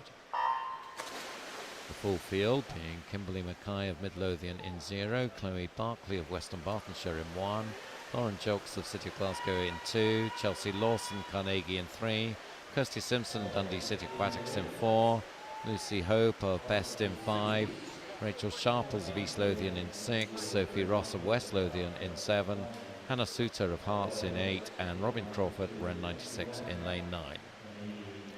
Looks like Lucy Hope away to turn first. Lucy had an excellent 200 backstroke. Of course, Lucy has been selected for the European Junior team this summer, so she will be targeting that as her main meet of the season. Kirsty Simpson coming up on her shoulder and going just slightly past her now. Strong second 50 there from Kirsty. Chelsea Lawson bringing up on third place. Kirsty always strikes me as a swimmer who gives absolutely her all every time she goes in the pool, and Chelsea's just, I think, going to hold off Lucy here just by a couple of tenths. 103.72. Lucy Hope just behind her, 103.99, and they'll be doing battle again tonight. Chelsea Lawson will hope to be joining them at 106.37. That will be on the cusp, I think. So Kirsty Simpson first, 103.72. Lucy Hope second, 103.99. And Chelsea Lawson third.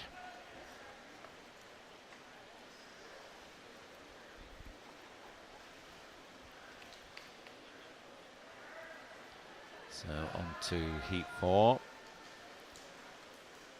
We have here Katie Avramova of Ealing, the Bulgarian swimmer, has been an Olympian for Bulgaria. Laura Dawson, another Scot, swimming for Newburn, now training in America, in the orange cap on the blocks. Or hanging off the blocks, rather. So we go to heat 4. Shona Mackey of West Lothian goes in 0. Julie Williams, Mulgai and Bearsden in 1. Karen Reid, South Ayrshire in 2. Jennifer King of North Ayrshire in 3. Katie Avramova of Ealing in 4. Laura Dawson of Newburn in 5. Raquel Matos of East Lothian in 6. Hayley Duthie, City of Aberdeen in 7. Cheryl Wilson of South Lincolnshire in 8. Lauren Mackenzie of Elgin in 9. And it's the Ealing swimmer that leads at the first 50, ahead of Laura Dawson and Raquel Matos. So 31-13, pretty much identical split to the previous heat. Avramova just touched out in the previous backstroke events to second and thirds. So maybe 100 backstroke will be where she'll make her mark here. Looking strong on this second 50, especially on that last 20 metres. And she takes it 103.02, so about 7/10 faster than heat 3. Laura Dawson second, Raquel Matos third. Yep, so what's that, 104s and 105s there. Yeah, second and third, so that was faster than Chelsea Lawson's third place in the previous heat. So Avramova first, 103.02, Dawson second, 104.76, Matos third, 105.57. So it looks like maybe 105-ish sort of pace is going to be what's required in this final heat to secure a place in the final. At the moment, well, we'll wait and see, maybe top 6 up to maybe 106-ish. So I think you do want a 105 ready to be comfortable. Looks like we've got some more empty lanes in heat 5, so maybe a few day 3 gremlins coming in with some of these swimmers.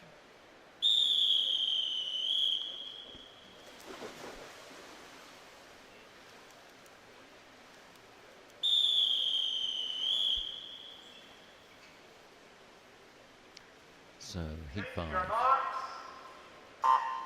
And in fact we've got 3 empty lanes in this one, so heat lane 1 is Victoria Heavey of Loughborough, 2 is Rhiannon Jocks of City of Glasgow, 3 is Emily Grant of City of Aberdeen, then 2 empty lanes, followed by Megan Briggs of Warrender in 6, Lynn MacArthur, North Lanarkshire in 7, Lisa Curry of South Lanarkshire in 8, and the deaf swimmer Danielle Joyce of North Ayrshire in lane 9. There's a strong first 25 leading up into the first 50 by Emily Grant there of Coast. Yep, so again with a couple of the bigger names missing here, Charlotte Mackenzie and Kathleen Dawson, it's opened up the opportunity for some of these other swimmers. Megan Briggs, another one who's swum an absolutely stunning 200 backstroke to make the European junior team in Leeds. She's vying for second behind Emily Grant, who has got this one well in hand. The City of Aberdeen swimmer is about 3 meters up. Another of that talented group of young backstrokers we have here in Scotland, 106.24. Megan Briggs coming in second with 67.38, and Lynn MacArthur, North Lanarkshire, taking third in 68.28. So with those 2 empty lanes, that's probably made life a little bit easier for some of those swimmers in the earlier heats to get their place in the A final. So I suspect the 106s will be in good shape for that final now. We'll get confirmation of that shortly. But we then move the first 3 then. Emily Grant, 106.24. Megan Briggs second, 107.38. And Lynn MacArthur taking third, 108.28. So we stay with backstroke, moving to the men and double distance, 200 back here. 5 heats again. Of course, we have the slower heats swimming this afternoon. And we've seen a few come through from those afternoon heats to take places in the evening swimming.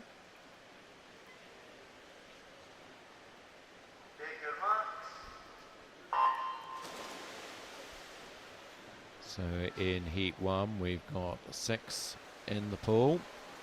No, I can't count. It's 5 in the pool. Lane 3, Thomas Farrell of 5 Performance. Lane 4, James Collier of Carnegie. Lane 5, Thomas Slater, City of Canterbury. Lane 6, Callum Deans of Elgin. And lane 7, Connor Searle of North Lanarkshire. 4 lengths of the pool this time. Any special things to watch out for in the 200 backstroke? I think, again, as we said earlier, the fly kick off the wall from the start on the walls. Wanting to see that strong off of every turn. Good rhythm on the arms. Nice body position, heads back. And it looks like Thomas Farrell, really nice stroke there. Quite a slow arm rate, but leading it at the moment coming into this first 100. Thomas Slater of City of Canterbury is right there with him though, and these two are going to come in just about together. Maybe Slater just going through in the lead, 1:07.57, only 700ths in it, and maybe Farrell getting the slightly better turn there. Quite a difference in these boys' arm rates. You see Thomas Farrell's got longer arms and just a slightly slower stroke than Thomas Slater. But coming up in there in lane 4 is James Collier from Carnegie. Yep, so he's looking like he could make a challenge in the latter stages of this race. As we approach the 150 mark, it's a three-way battle here. Still, it's Slater in the lead, 1:43.82, leading by 3/10 now from Farrell and Collier. Of course, local rivals, 5 Performance and Carnegie, so sure. Another strong turn there by Thomas Farrell in lane 3. It's just maybe put him just slightly ahead, but with Thomas Slater coming up strongly in this last 20 metres. Yep, he looks to be responding to the challenge pretty well here, and he's upping his rate now as they come into the wall, and in the end gets about a metre on James Collier, who takes second ahead of Thomas Farrell. So that is going to be the 1, 2, 3 as the other two swimmers come in, and that is summarised for you now. So Thomas Slater 2:18.63, James Collier second 2:19.31, and Thomas Farrell third 2:20.04. So going to heat 2 now, and looks like again we're missing one swimmer. Looks like lane 2 9. swimmers, in fact. Nine's I think. empty. Maybe. Let's do a bit of a count. 1, 2, 3, 4, 5, 6, 7, 8. So 2 are missing. Maybe 9 and 5. Thank you very much. Couldn't work out which the other one was. So it's Fraser Gill and Alistair Bruce. Okay, so 8 will go.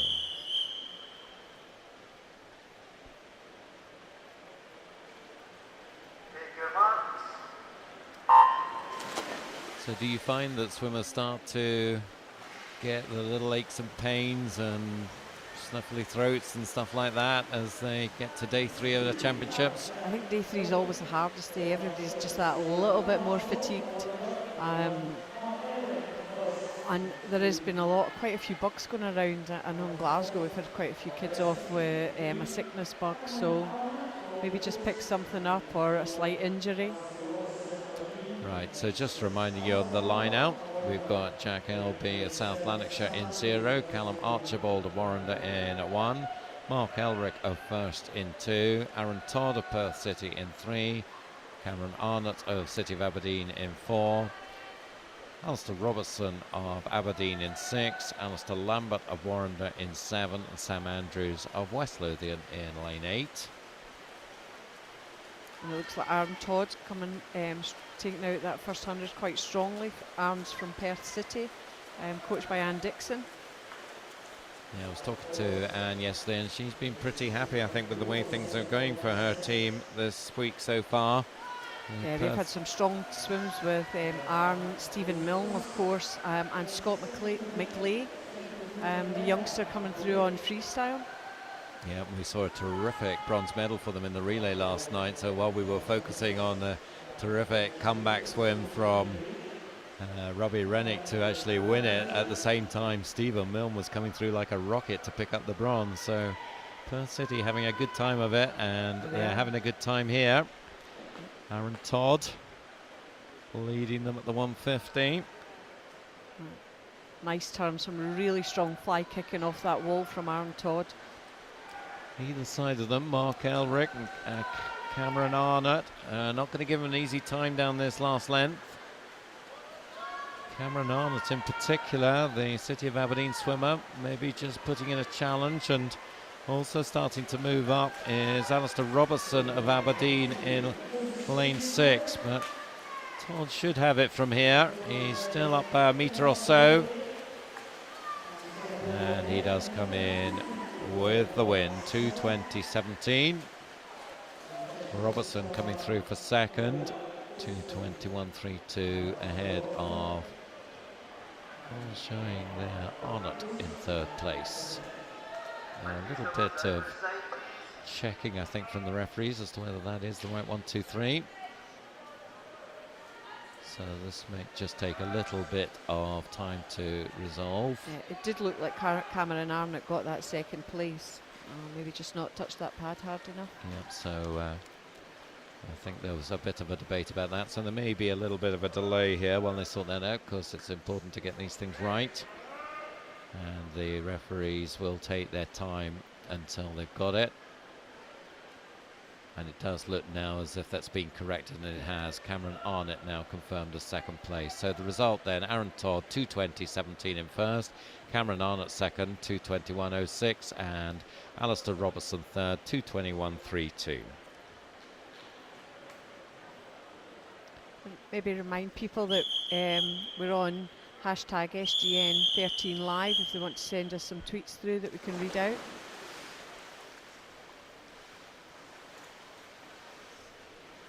So we do have all 10 lanes in use in Heat 3.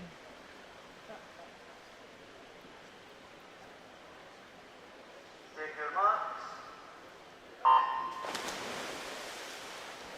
And the lineup is Angus Barr of South Lanarkshire in 0, Finlay Deans of City of Aberdeen in 1, Greg Watson, Mulgan Bearsdale in 2, Fraser Spooner of West Lothian in 3, Fabian Whitbread of Warrender in 4, Alistair Miley of Geary in 5, Joe Yeoman, City of Aberdeen in 6, Callum Wellstead of Warrender in 7, Cameron Finlayson of Hearts in 8, and Johnson Shearer, City of Glasgow in lane 9. And it's Greg Watson from Mulgine Bearsden out there in first place. But quite a close field at the moment coming down this third 25. Yep, the fastest entry time, Fabian Whitbread 2:05, but he looks to be taking it fairly easy in the first half here in lane 4 in the red Warrender cap. He's lying, what, third, fourth, behind Greg Watson, who continues to lead, and then the white cap of Joe Yeoman of City of Aberdeen in second place, 1:03.31 for Watson. We expect maybe these centre lane swimmers to start to put in their push in this third 50. Miley is certainly doing that. Whitbread beside him. Yeah, Whitbread did that on the IM, came strongly through on the breast and freestyle legs in that second 100. Miley and Whitbread now coming through. So as we come to the 150, there's going to be about 4 of them all turning much for muchness. The touch going to Joe Yeoman, the City of Aberdeen swimmer in lane 6, 1:38.20, just half a second or so between the front 4 there. Strong turn there though from Alistair Miley. Now just looks like he's slightly ahead of Joe Yeoman. Yep, in the blue Geary cap, and Whitbread now coming up alongside him, still in lane 2, Greg Watson, but he's now just back in third, I think. So it's Miley and Whitbread who are going to take this one. Looks like Miley should hold Whitbread off, and he is going to take it. 2:11.07 for him, so he should be in a good spot in the final, you would think, with a 2:11. Yeah, I think that would get these guys into that final tonight, one of the top 10 places. So confirmation there of the top 3. Alistair Miley 2:11.07. Second was Fabian Whitbread 2:11.39, and third Joe Yeoman 2:12.91. The early leader Greg Watson in fourth 2:13.29. So heat 4. Let's just count the heads here. Looks I like think 8. we're missing a few. Yep, 8 swimmers. Oh, maybe one just coming late to the blocks, Mr. Butt. Solomon Butt. So make that 9 now, I think. When the missing lane is Duncan lane Scott 6. from in lane 6.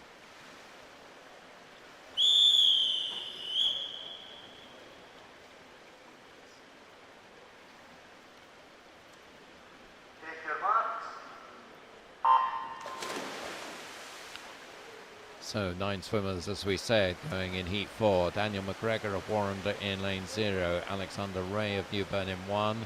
Craig McLean of Carnegie in 2. Suleiman Butt of Aberdeen in 3. Craig McNally of Warrender in 4. Gregor Birrell of First in 5.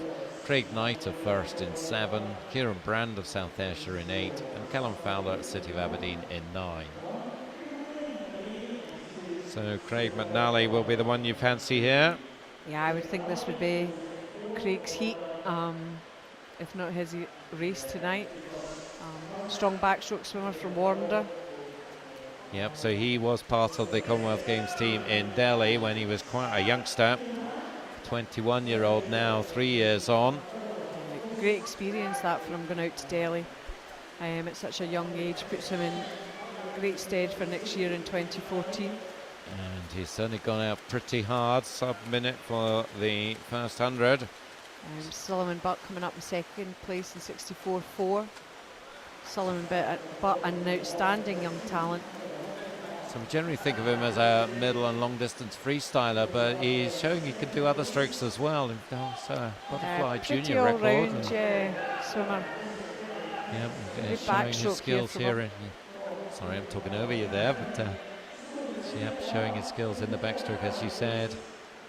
Craig McNally well ahead there in first place on 130.69. Really strong coming down this last 50. So domination from McNally here.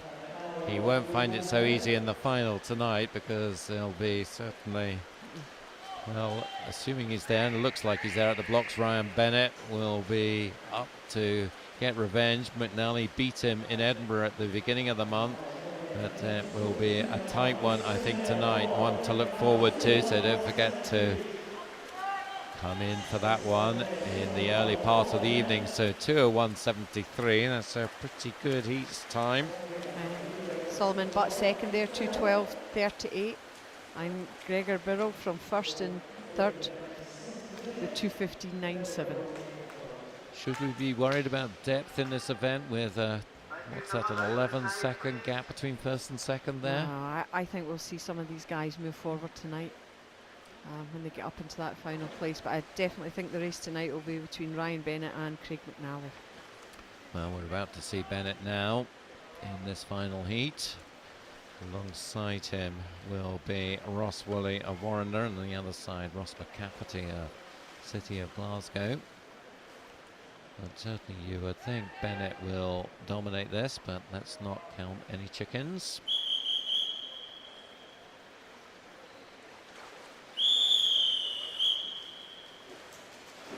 So the 10 swimmers synchronized into the water and just about ready to go.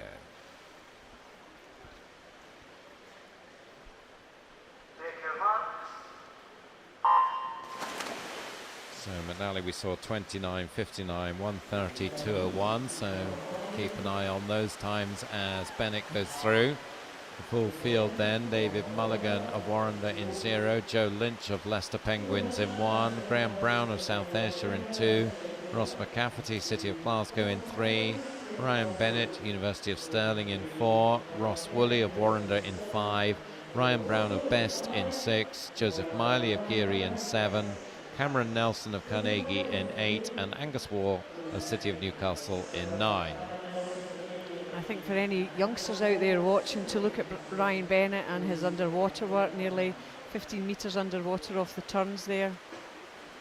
Yeah, excellent fly kicking, had a beautiful start. Youngsters could learn something watching.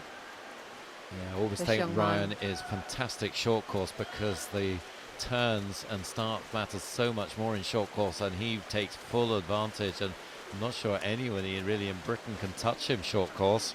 No. But going very nicely. Long course here as well. Of course, long course, want to show his abilities over the next few years, coming perhaps to the peak of his career, the 23-year-old, part of the Stirling ITC program.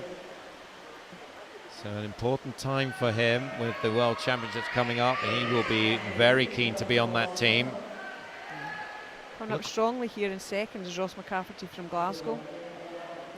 Yep, so Bennett, having gone out hard in the first 100, is now relaxing down this last length and letting the others come back to him.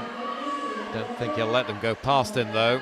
No, I think it's Ryan Bennett's race, this one. But Ross McCafferty pushing up there in second, and a good race between Graham Brown, Ross Woolley and Ryan Brown for third place. Maybe Ryan Brown just dropped back a little bit there.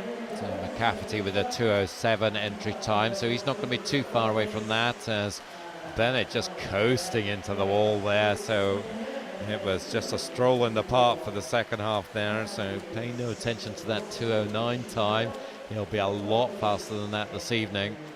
McCafferty second, 2:10.03. And we should just see now the summary. There it is. Ryan Bennett 2:09.24 in first place. Ross McCafferty second, 2:10.03, and Ross Woolley third, 2:12.45. So we're rattling through it this morning. That's the 200 backstroke over and done with. Next up we've got women's 200 butterfly. So what are we looking for in 200 fly? We've got 5 heats of this. Hannah Miley featuring again in the fastest heat. Take your marks. So 6 swimmers in heat 1. We have Beth McFarlane of Midlothian in lane 2, Bethany Brodie of South Lanarkshire in 3, Lauren Doughty, Dundee City Aquatics in 4, Nikki Miller of South Lanarkshire in 5, Georgia Callender of Mulgai and Bearsden in 6, and Megan Smith of South Lanarkshire in 7. 200 fly, quite a tough event this. Really important for these girls to hold their stroke and keep their kick strong, especially on that last 100. Especially when the arms get tired as you're coming into that last 50 and the last 20 metres, to keep the hips up and keep the kick strong.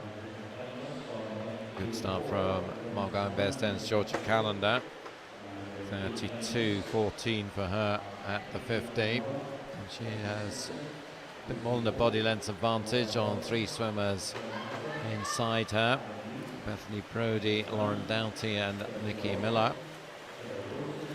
And it's the 2 South Lanarkshire girls who are vying for second. Looks like maybe Bethany Brodie just has it behind Georgia Callender, just under the 1:11 at halfway. So pacing, what's that, 39-ish, just under.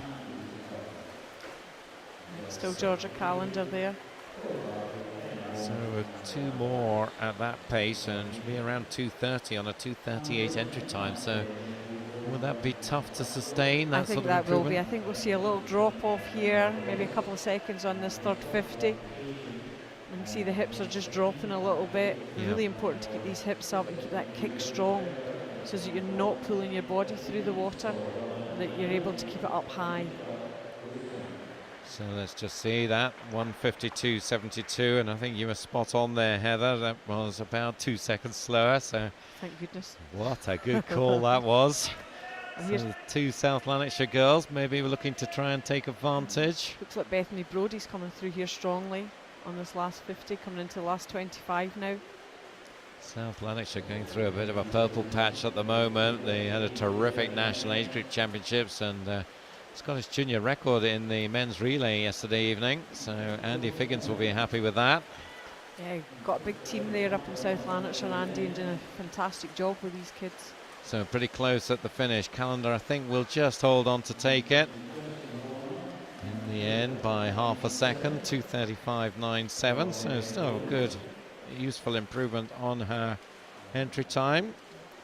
So is that way to swim it? Really try and blast it in the first 100 and hang on for grim death in the second?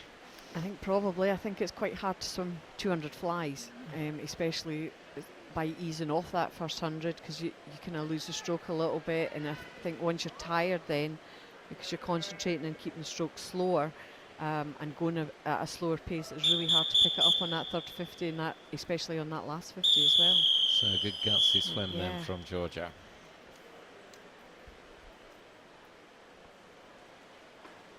Take your marks.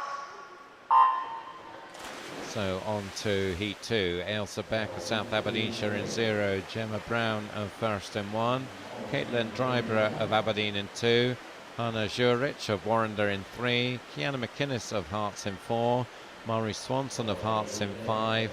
Alice Bumstead of Warrender in 6. Kirsten Clark of City of Glasgow in 7. Louise Fair of Hearts in 8. And Paige Aitchison of Hearts in 9.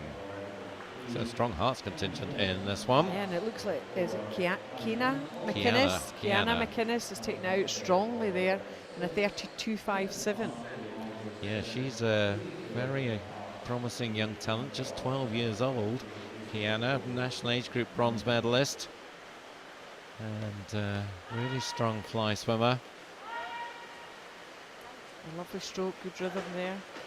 And when you see her on the block, she's just such a tiny thing.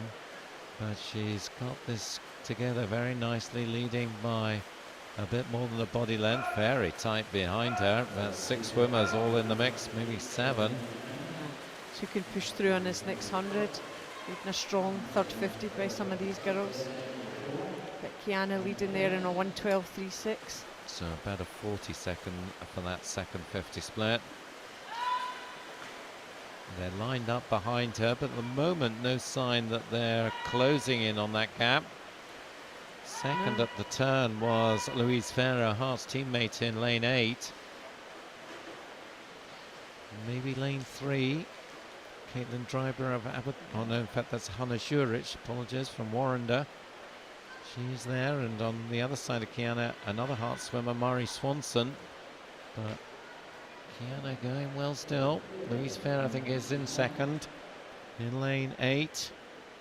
So 1:54.65 as Louise they Fair head for just home. closing that gap. And Hannah now coming up strongly in lane 3. Warrender girl. So can they close in on Kiana McInnes down this last lane? Looks like they might. It's getting tight now with 20 metres to go. Kiana is holding it together. So you can pick up that stroke rate, pick up the kick. And that's what Kiana's doing. A really strong few kicks there. Extending her lead going into this last 5 metres. Yeah, terrific finish from Kiana. She has just really picked it up and looked very strong coming in there. 2:36.13. Teammate Louise Fair taking second in 2:37.96. And Hannah Jurek from Warrender taking third in 2:38.93. So Edinburgh domination on that heat. Phil Pottercoll's Hearts head coach will be tending Kiana carefully through the next few years, I'm sure. Just waiting for this result to be confirmed, though. They're just, again, the officials just taking their time to make sure, and what was a pretty tight finish between some of the swimmers in sort of 3rd, 4th, 5th positions, that they've got the order right.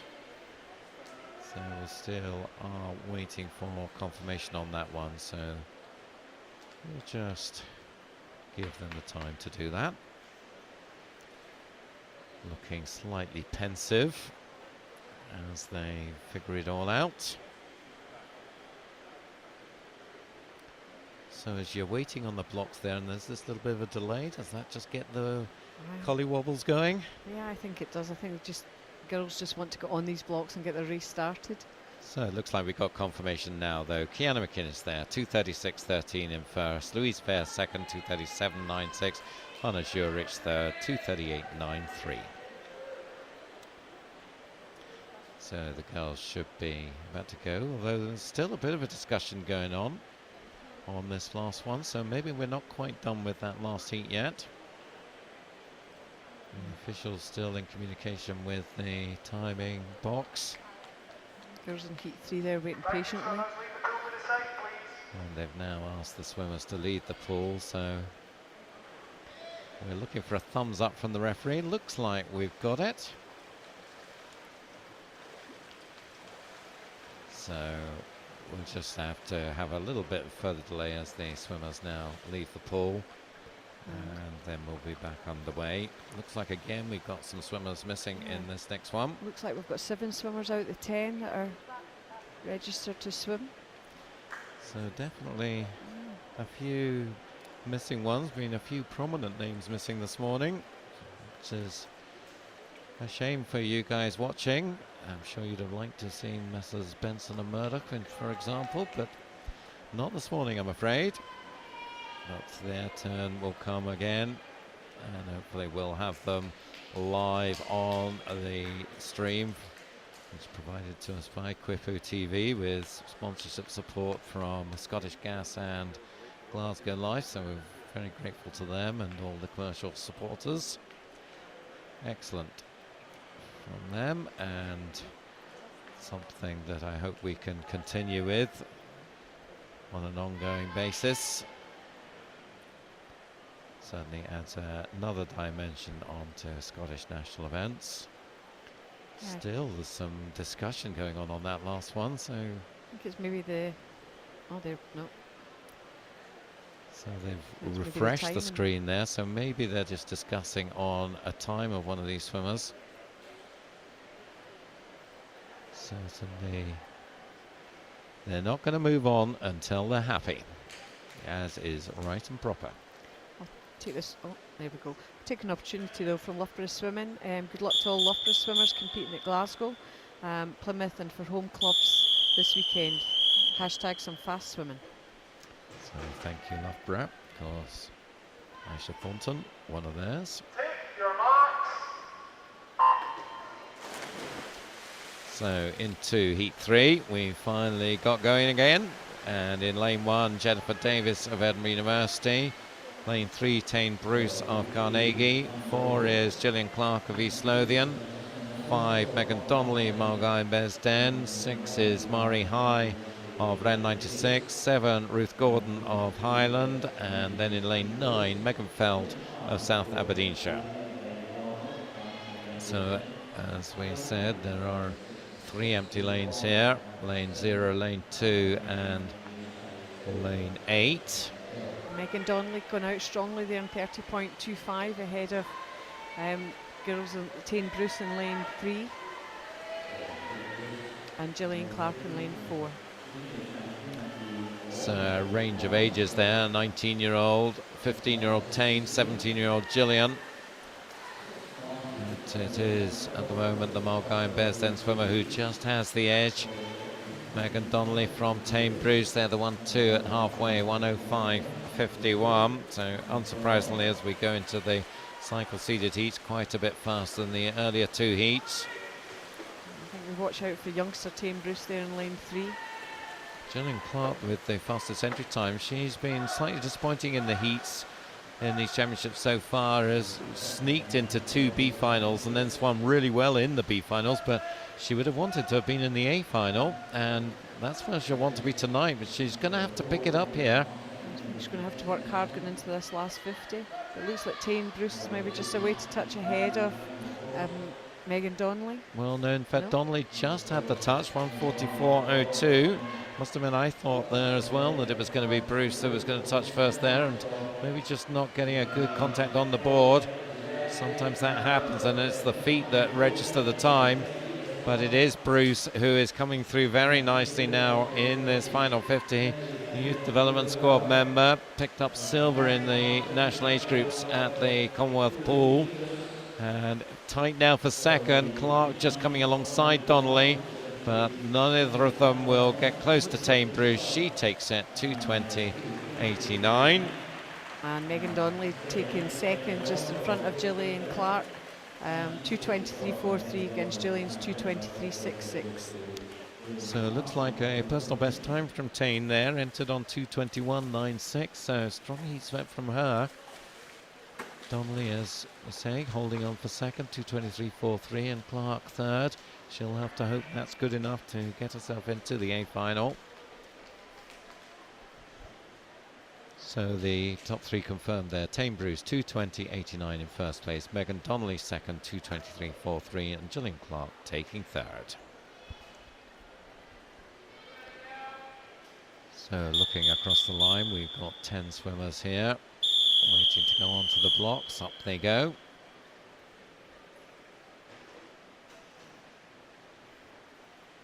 Take your marks.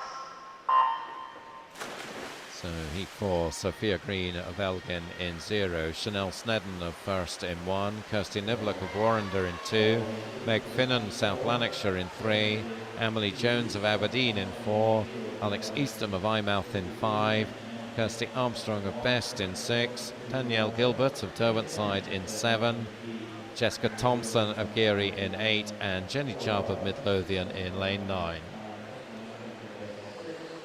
So I think it's going to be lane 4, Emily Jones of Aberdeen, who's going to lead. Yeah, Emily's had a strong meet so far this week. Still leading. Holding off Alex Eastham from Eyemouth and Meg Finnan from South Lanarkshire. So Alex Eastham is a cross-border swimmer. She swims with Eyemouth but also swims with Annick, so you see her in East District events and in Northumberland and Durham events, so taking the best of both worlds there. But she's right up there, just behind Emily Jones. Yeah, Alex had a really strong 5 metres into that turn. But lost a little bit on the coming off the wall and the fly kick to Emily, but coming back strongly on her again as they head up into the end of the third 50. So Emily, another swimmer with great experience, a couple of European junior appearances in the last 2 years. So be looking to build on that into the senior ranks in the next year or so. At the 150, 1:43.03, about a second faster than Tame Bruce's split from the previous heat. Yeah, Emily went away on that last 25 of the third 50 and now strongly out in front. So she is looking good for this one. She was short course champion in December. Meg Finnan coming up strongly though in lane 3 here. Yeah. Just probably heading towards the shoulders of Emily Jones, but Emily Jones still about a stroke ahead. Yes, this is a very strong finish from Meg Finnan, youth development squad member, and she is right there, and I think she's going to sneak it. She is. Wow. 2:21.56 for Meg inside her entry time, so we saw her best time from Tame Bruce, and there's another one there from Meg Finnan. Emily Jones maybe was just content to let her go there, 2:21.92. Personally, I'd have liked to have just seen a bit of fight from Emily to push her back into second, but it didn't happen. No, excellent last 50 there by Meg Finnan. And Alex Easton taking third. Wait for that result to be confirmed. Again, looks like we've got a bit of a conflab going on here among the officials. There may be a disqualification coming in, but we'll have to await that.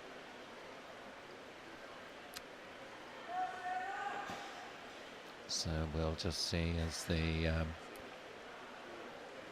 communicating between the timing box and the pool side as to what's going on, and we should see the result confirmed coming up, but not quite yet. Again, a bit of a pause for these swimmers on the blocks, but here we go now, and unfortunately there was a disqualification. It was the swimmer who touched third, Alex Eastham. Unfortunately she is disqualified, so the confirmed top three: Meg Finnan winning 2:21.56, Emily Jones second 2:21.92, and Kirsty Armstrong in third 2:26.22. So disappointment for Alex there. One empty lane in this final heat, lane 8. Take your marks. So, heat 5, Ella Shilliday of Stirling goes in 0, Heather Lawson Swim Trafford in 1, Ashley McAdam West Lothian in 2, Kaireen Kelly of Stirling in 3, Hannah Miley of Geary in 4, Abby Cunningham City of Newcastle in 5, Rebecca Smith of Highland in 6 rather. 7 is Elizabeth Lim of Warrender, 8 is empty, and 9 Katie Taylor of First. Hannah Miley out there in front. So Hannah continuing her busy program here. 5 goals, already seen her swimming in the heats, fastest qualifier in the 400 freestyle for this evening, and we'd expect her to be the fastest qualifier again in this one tonight. Time she's got to beat to do that, Tane Bruce's 2:20.89, turning 1:06.90, so that, well, not quite as fast in fact as the previous two heats. So again, though, maybe Hannah will turn it up a bit in the second half. Let's see. It looks quite a comfortable swim from Hannah there, just freshly out that 400 freestyle. So maybe just wanting to do what it takes. Abby Cunningham, City of Newcastle, in second place. So hope you're following Abby's progress here on the live feed from Newcastle. Big hello to you if you are. 1:42.83 then for Hannah, 1:44.93 for Abby in second, Karen Kelly in third. A good 800 free swim yesterday, Karen. Ashley McAdam there had a really good strong turn, good third 50, sorry. Ashley's from West Lothian, Yep. in lane 1.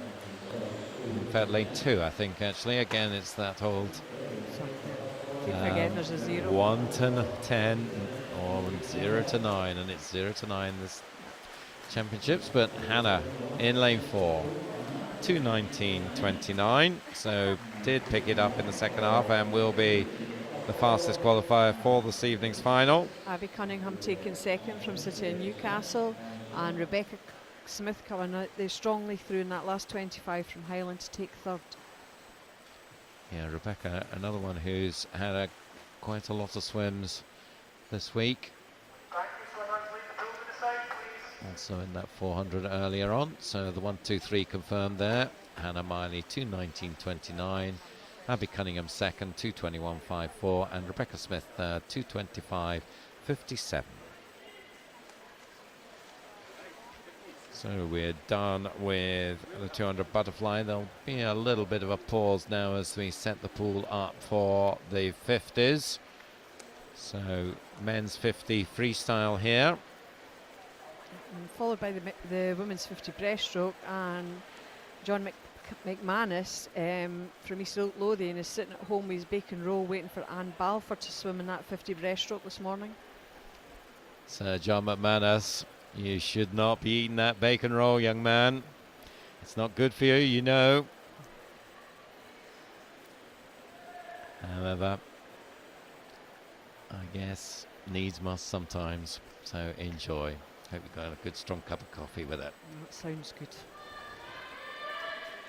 We've got two heats of the disability events first of all, and then the able-bodied. So a good strong entry here in the disability men's 50 freestyle. Is I think probably the biggest entry we've had ever, I suspect, in a disability event in these championships. So that's good news. So shows that we're building up the numbers in disabilities swimming. Especially on the men's events at the moment, that be 15 swimmers taking part in this 50 freestyle this morning. Yeah, great stuff, and there's some big names amongst them. Paralympians in this first heat, Craig Rodgie, in the second heat, James Clegg, so watch out for them. That'll be a good race from these boys tonight in that final. So it looks like we are just about ready to go now. So, of course, just the one length of the pool here as they come up onto the blocks.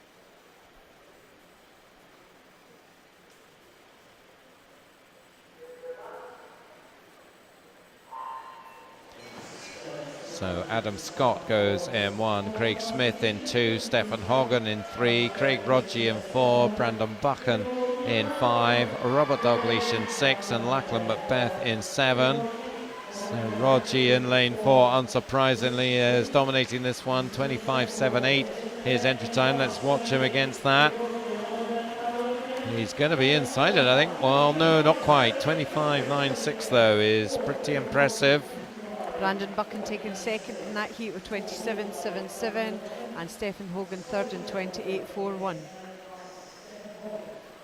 Excellent swim there by Andrew Rodgie. Dominated right from the very beginning.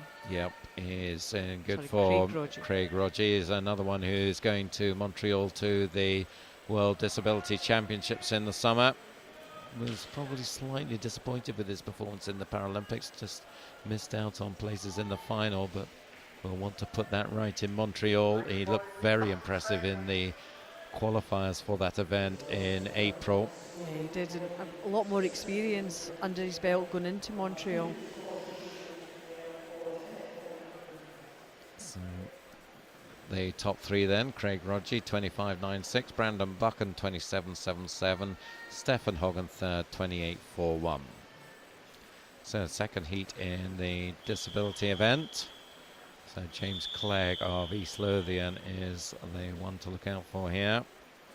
Paralympic finalist in this one.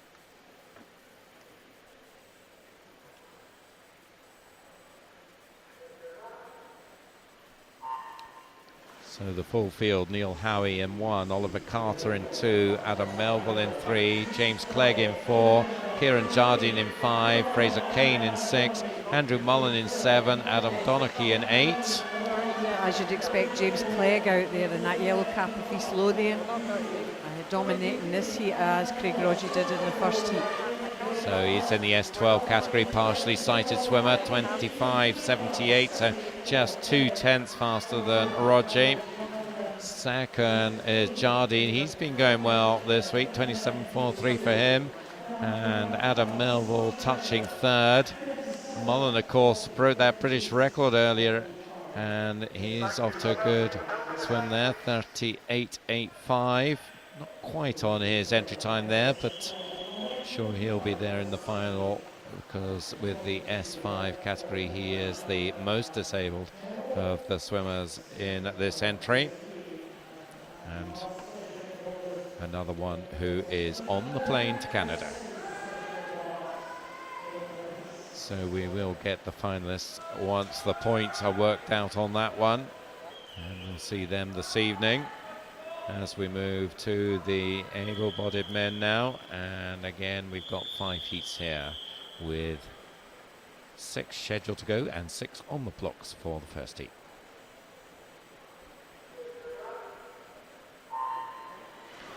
So we go with the first heat there for the able-bodied men. Alex Forsyth in 2, Callum Shaw in 3, Scott Monroe-Bennett in 4, Johnson Shearer in 5, Bartek Karpish in 6, and Andrew White in 7. Entry times here 25.7, 25.8. Looks like Callum Shaw just ahead here in lane last 3. 5 metres. And he's got half a metre and blasting it in there. Good PB for Callum. 0.8. So in terms of a 50, that is big. 24.95. Alex Forsyth coming up in second there with 25.35, and Andrew White taking third in 25.71.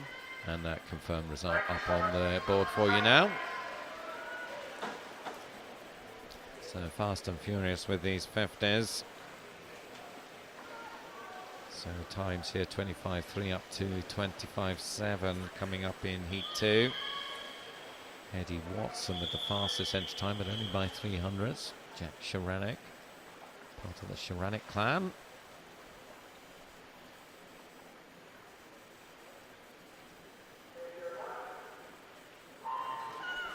So heat 2, Kieran Brand in 0, John Bryce in 1, Callum North in 2, Stephen Lamb in 3, Eddie Watson in 4, Jack Sharanek in 5, Danny Kirkham in 6, Callum McGregor in 7, Alistair Kirkwood in 8, Ian Elric in 9. In a line here. Well, looks like lane 1 there coming forward. Kieran Brand and John Bryce battling in. No. It's Kieran Brand in lane 0, 25.27. Another good swim, 4/10 inside his entry time. And there is the top 3. Kieran Brand 25.27, Eddie Watson 25.35. Danny Kirkham, I think it was, taking third there. And this 50 all about that start, and really about getting the head down that last 5 metres into the finish.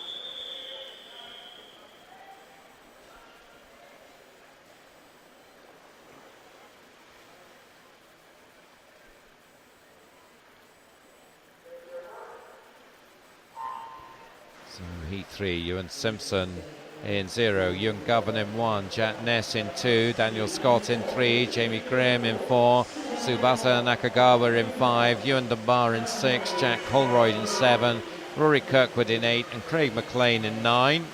Looks like the two Glasgow boys, Jamie Graham and Dan Scott, battling it out. Looks like Jamie Graham touching in first.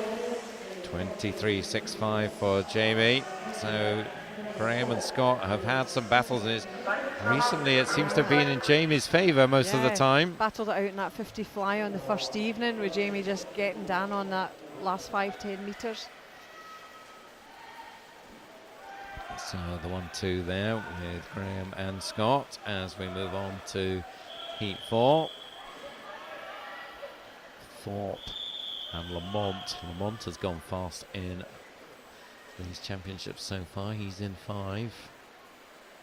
In the bright fluorescent jammers.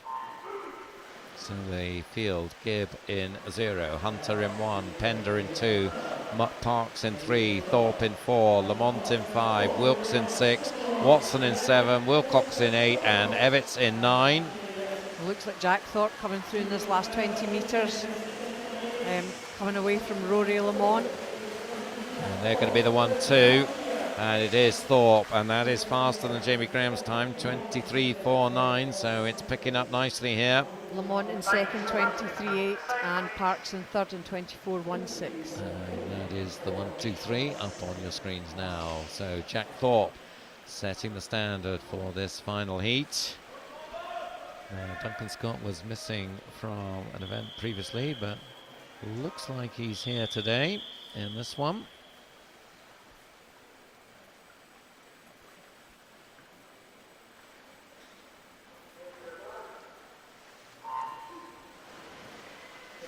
So the field, Wellstead in 0, McGovern in 1, Thompson in 2, Scott in 3, McGuckin in 4, Glegg in 5, Butt in 6, Lyons in 7, Thompson in 8, and Gifford in 9. It's McGuckin with a strong lead there coming into that last 5 metres over Ross Clegg. That was a pretty impressive win, in fact, for a 50, half a second, 23.26, so he will take... Ross Clegg from Scarborough in second, 23.73, and youngster Solomon Butt in third with 24.21. Solomon Butt, 23.89 entry time. We'll be looking for another junior medal this evening. So the 1-2-3 on your screens. I'm sure these It'll be a fast final tonight. Yep, those 3 should be in it. So sticking with the 50s, and the women's 50 breaststroke is the next event up. So we've got the Edinburgh University trio here of Johnson, Strachan and Scott, along with Kerry Buchan of University of Stirling. Expect to see all them featuring here. Number of others. Caitlin Tuto could be in the mix. Emily Jones back again. Hayley Monteith from Yep. Edinburgh University. She's had some really strong swims this weekend. Yes, she has. She is coming right back into form this season. So obviously flourishing under the tutelage of Chris Jones at the University of Edinburgh. Very successful program. They're leading the top club competition at day 2.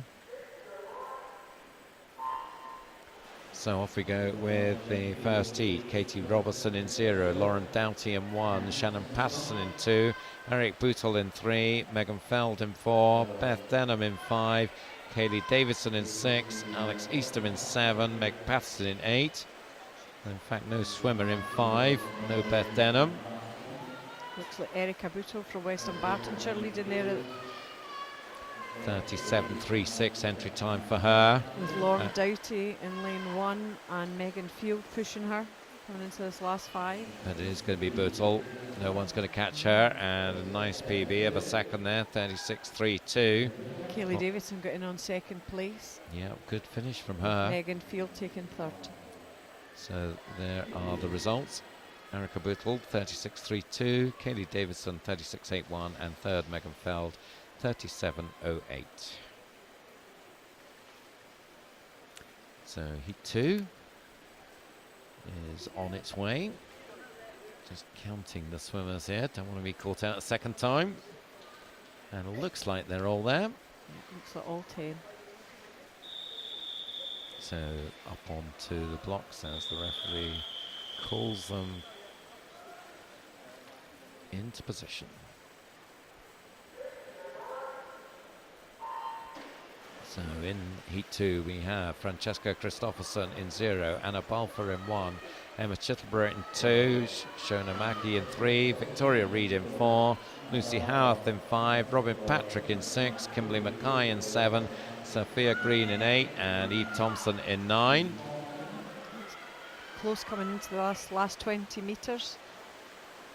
Kimberly Mackay in the green cap of Midlothian up there, so is City of Newcastle's Lucy Howarth, but it's pretty tight, this one. It's going to be between the two of them though, and the touch just going to Kimberly. 35.70. Newcastle, Lucy taking second in 35.96, and Wanderers, Emma Chittleborough taking third in 36.49. Yep, glad you got to call that one. Nicely, clearly enunciated. And John McManus, I hope you finished your bacon roll by then and enjoyed Anna Balfour's swim.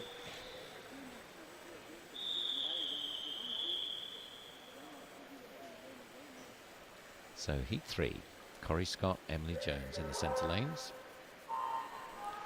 And the full field, Connie Mackay in 0, Lauren Sutherland in 1, Katie McIntyre in 2, Samantha Caulfield in 3, Corrie Scott in 4, Emily Jones in 5, Leanna Marshall in 6, Olivia Jackson in 7, Hannah Souter in 8, and Sian Evans in 9. And Corrie Scott leading this field quite clearly. And the girls battling behind for second place. So Corrie, silver medalist last year, behind Catherine Johnson, her teammate, and she'll be looking to push Catherine again this evening, 32.92. Emily Jones second, 34.05, and Samantha Caulfield from Carnegie taking third in 34.24. So Samantha just nudging inside her submitted entry time there. She's coming on really strongly this season. Expect a bright future for the 16-year-old from Carnegie. Carnegie producing some really strong youngsters. Yeah, a program that's come on leaps and bounds in the last couple of years. Top national age group program in April. So on to heat 4, Bethany Moore in 0, Ruth Gordon in 1, Shannon McClelland in 2, Hayley Monteith in 3, Andrea Strachan in 4, Caitlin Tootle in 5, Eleanor Spencer in 6, Kate Laverick in 7, Kirsty Hunter in 8, and Lucy Walkup in 9. And it looks like the two Edinburgh girls battling it out here, with Andrea Strachan just coming in front of Hayley Monteith as we head into the last 5. 31.81 for the ASA silver medalist last year, and she takes it 32.40, so that's half a second faster than Corrie Scott, so good swim from Andrea there. Hayley taking second in 33.86. Sorry. So the results there, so Caitlin Tootle second, yep, 33.86, you had that. Kate Laverick third, 35.64. Disqualification for Andrea Strachan. Whoa, that's a bit of a shock. First. That is a shock. Disqualification in lane 4. So there will be no Andrea Strachan in the final. So that's maybe opened up a place on the podium for some of these other ones here. And Andrea will be very disappointed about that, I'm sure. A very important event for her, this 50 breaststroke. As we come towards the final heat, Catherine Johnson, the Scottish record holder, going in lane 4. Kerry Buchan, probably more of a 200 specialist, but in lane 5, University of Stirling. Full field, Kirsty Armstrong in 0, Orla Adams in 1, Robin Flockett in 2, Emma Bird in 3, Catherine Johnson in 4, Kerry Buchan in 5, Cara Hanlon in 6, Erin Robertson in 7, Beth McFarlane in 8, and Lorna Blair in 9. And as you'd expect, Scottish record holder Catherine Johnson out there, well out there in front. Kerry Buchan coming up in second. A battle between Emma Bird and Cara Hanlon for third. Looks like Cara Hanlon is going to take it from Emma Bird into third. Catherine Johnson 31.74, Kerry Buchan 32.99, and Cara Hanlon did take third in 33.65. And that is summarised up there, so just reiterating that, Catherine Johnson winning at 31.74, Kerry Buchan 32.99 in second, Cara Hanlon taking third 33.65. So 31.74, that's just a quarter of a second off that record, so we could then have maybe a record-breaking swim this evening, or do you think Catherine will be saving that for saving it maybe for Sheffield, or maybe a record? Maybe just go there, go do it now. A record tonight, and then even faster in Sheffield. Yeah, that's I think what we want. Better. Yeah, let's go for that. So complete change in things now with the 800 freestyle. So we've got 4 heats in all in this one, with 3 swim in this morning session, and the fastest heat will go as part of the final session this evening, so do tune in for that. A race for the connoisseurs. I have to say, we've got a special visitor here at Tollcross. We've got Clyde, the Commonwealth Games mascot, over in the spectators' balcony, enjoying watching the swimming this morning. There he is. I don't know whether the cameras can get a shot of Clyde up by the 15-metre mark, roughly, in the gallery with the spectators, decked with his saltire on his belly. That's a pretty substantial belly, it has to be said. Almost as big as mine. Lovely purple top from the Thistle. And he's having a good old jigging time. Just getting ready for this 800. Of course, have to reconfigure the pool back. So we have that final result still up on the screen, and we now move on to the 800 freestyle. So 5 swimmers will go in this first heat. In fact, there's 4.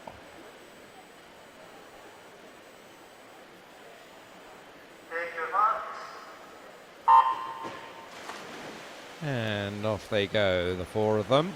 Oscar Heald of Elgin in lane 3, James Lauder of Heart of Midlothian in 4, Samuel Jones of West Lothian in 5, and Scott Griffin of South Aberdeenshire in 6. So entry time 9:25 up to 9:29. So in theory, this should be close.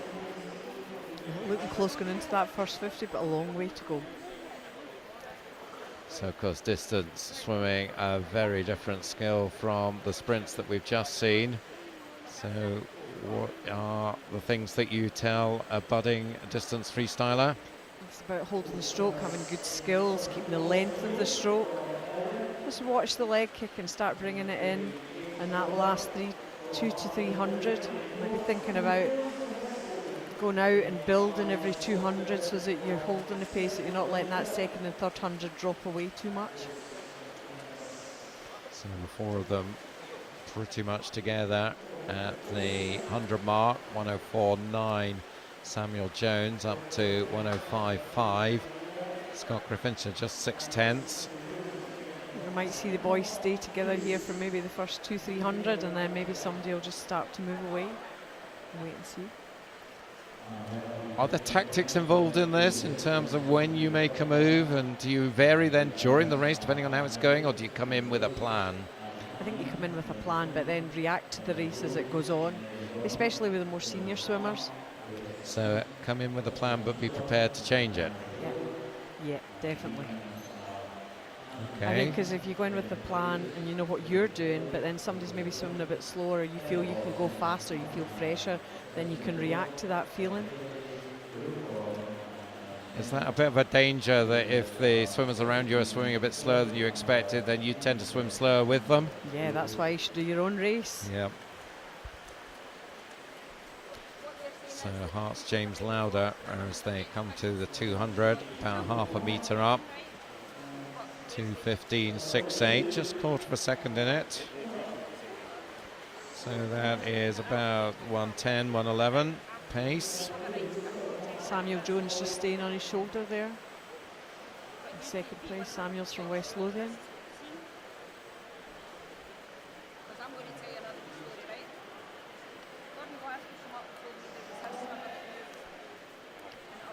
So coming up to the 250 mark, looks like we were sort of 1:10.7-ish for that last split, so that would bring them, I think, inside their 9:29s if they can maintain that sort of pace.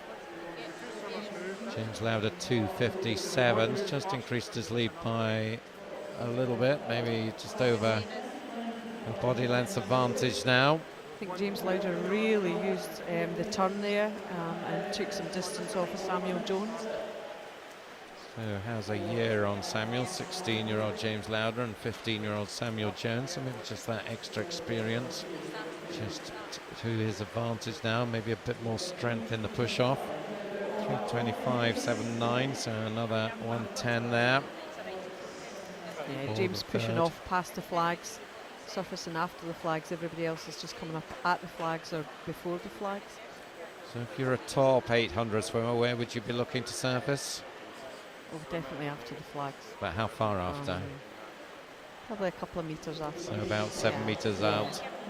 Different from the maybe what we've seen in the 100 and 200 where with Ryan Bennett going nearly 15 metres underwater. Yeah. It's a long way to go then over an 800. And it looked like James there just about on that 5 metre mark, I think, when he came up. Looked quite comfortable there. Nice easy stroke, long arms. So he's, what, 5 metres up now and starting to stretch it. This next turn will be halfway. See the leg kick coming in a little bit stronger now.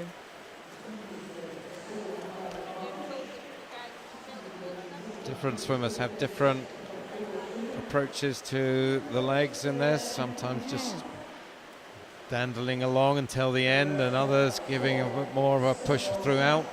Yeah, I think you're seeing that here. Quite a lot of the boys have got a strong kick as we're progressing through this, but you do get a lot of swimmers who don't tend to kick into that last 200 and a really strong last 100.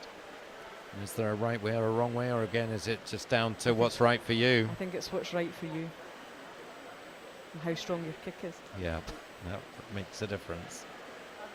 And how strong the legs are. So James Lauder then is building his lead now with every length. It's up to 6 seconds now. Good tussle for second though. Yeah, Scott Griffin coming through now. Yep, South Aberdeenshire swimmer, one of 2 South Aberdeenshire swimmers that was entered, but only one of them competing. And he has now moved ahead of Samuel Jones into second place by a body length or so as they come to 500 metres. James Lauder 5:48.16, so his pace just slipping a bit now. So that's what, 1:11.5 roughly for that last 100. Had been at 1:10s earlier. Is that to be expected in that middle stages? Yeah, I think that's where you have to really concentrate and just start to think maybe about descending the swim. Doesn't mean that you're going to go hugely fast on it, but it might keep you at the same pace as that the first half of it, like the second 200. What was he said? Descending your swim there? That's the way I like to think about Right. it. If swimmers are descending it, they're thinking about going faster, and although they might not go faster, they'll hopefully hold that pace. So rather than dropping it off. In an ideal world, they're looking to go steadily, slightly faster throughout the race, but in practice that means that they're holding their time. Yeah. Okay, got it. Learn something new every day. Well, that's the way I put it across to swimmers. So this is the three-quarter distance coming up now, and James starting to look a little weary, I think. Maybe he'll pick it up in the final 200, just over the 7 minutes at 600. Scott Griffin now coming up, looks strong on that last 100. And that lead is cut now. It was 6 seconds, it's now just only 4 seconds, so maybe Scott could come back at James in this final quarter of the race. It looks as if he's getting stronger as we're going through this. They're quietly confident in that in lane 6. All right, you've heard it here then. Heather's put her name on the line. Don't think I quite heard her say that Scott was going to win it. No, I just says he was quietly confident coming up on James Lauder there. Right. James looks maybe just to be holding it together now.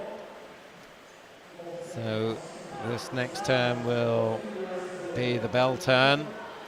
Coming into the last 100, Bell signalling that they've got 100 metres, 2 lengths of the pool left. So first one to hear it will be James Lauder in lane 4. And his lead is, I think, still has shrunk a bit more. It's now down to 2.5 seconds, 8:14.49. So maybe that could be made back in this final 100. See who's got a sprint on that last 50. So He's got a little bit more energy left to push down the last 50. and how much do you consciously save something up for that final length and a bit where you really push it? I don't think you consciously save it. You I just think it's find just that who wants it. extra little bit more, adrenaline or- and that extra drive to go through Yeah. when it hurts. Yeah, definitely. Or you've just taken the race out too slowly. So just 7/10 in it then as they come down the final length. So this could be pretty close indeed. But James Lauder doing his best to just hold on to this. He's led from the beginning and there's only a body length in it now as Scott Griffin is coming right back at him. So 10 metres to go then, and there's only about a metre in it here, and Griffin is closing all the time now. So this is going to be finger-tough stuff here, and Lauder does hold on to it. So it would have been cruel indeed if he'd lost it at the end there, but he didn't. He held on. 9:25.84, just inside his submitted entry time. Good swim by Scott Griffin. Entered in 9:29.91, finishing with a 9:26.43. Yep, and Samuel Jones taking third. So the 1, 2, 3 confirmed there. An exciting finish. James Lauder 9:25.84. Scott Griffin second, 9:26.43, and Samuel Jones taking third. So always good to see a tight finish in a distance event. Makes some added excitement. Heat 2 on its way. 9 swimmers in this race. Lane 4 missing. Take your marks. So the 9 swimmers are Christopher Wall of first in lane 0, Martin Douglas of City of Glasgow in 1, Alice Lawson of first in 2, Patrick Smith of South Ayrshire in 3, Callum Laurie of first in 5, Hamish Milne of Perth City in 6, Jack Harrison of 5 Performance in 7, Tom Bealey of Aberdeen in 8, and Aaron Stowe of 5 Performance in 9.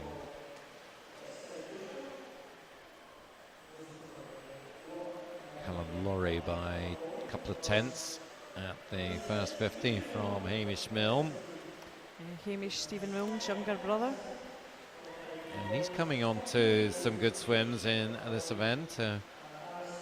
He's one maybe to keep an eye on in the next year or so. Yeah, I think he's one to watch if he follows in his brother's footsteps. Certainly. Looking good here coming into this first 100. And I think it might be Hamish who will just nick the 100 touch. Yes, it is, but only by 400ths from Callum Laurie. 104.25, 7/10 faster than Heat 1 at this early stage. Be a good race between these two boys.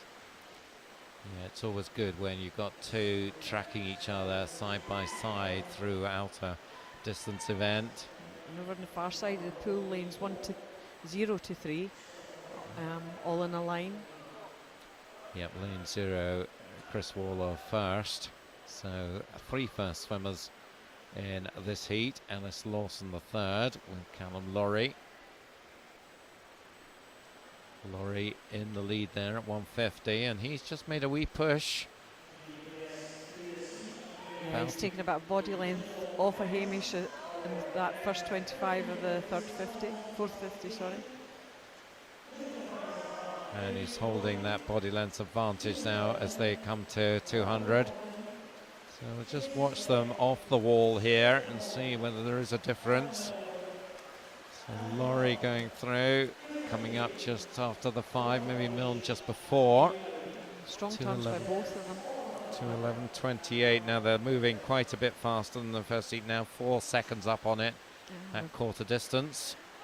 Looks like a battle going on for the third place at the moment, or into third position.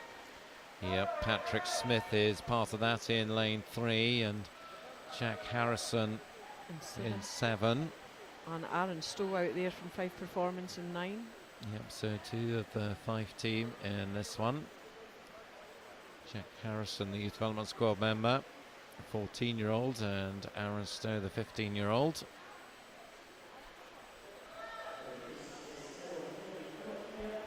So Callum Laurie out there in first. Yep. Hamish Milne still holding on to second place.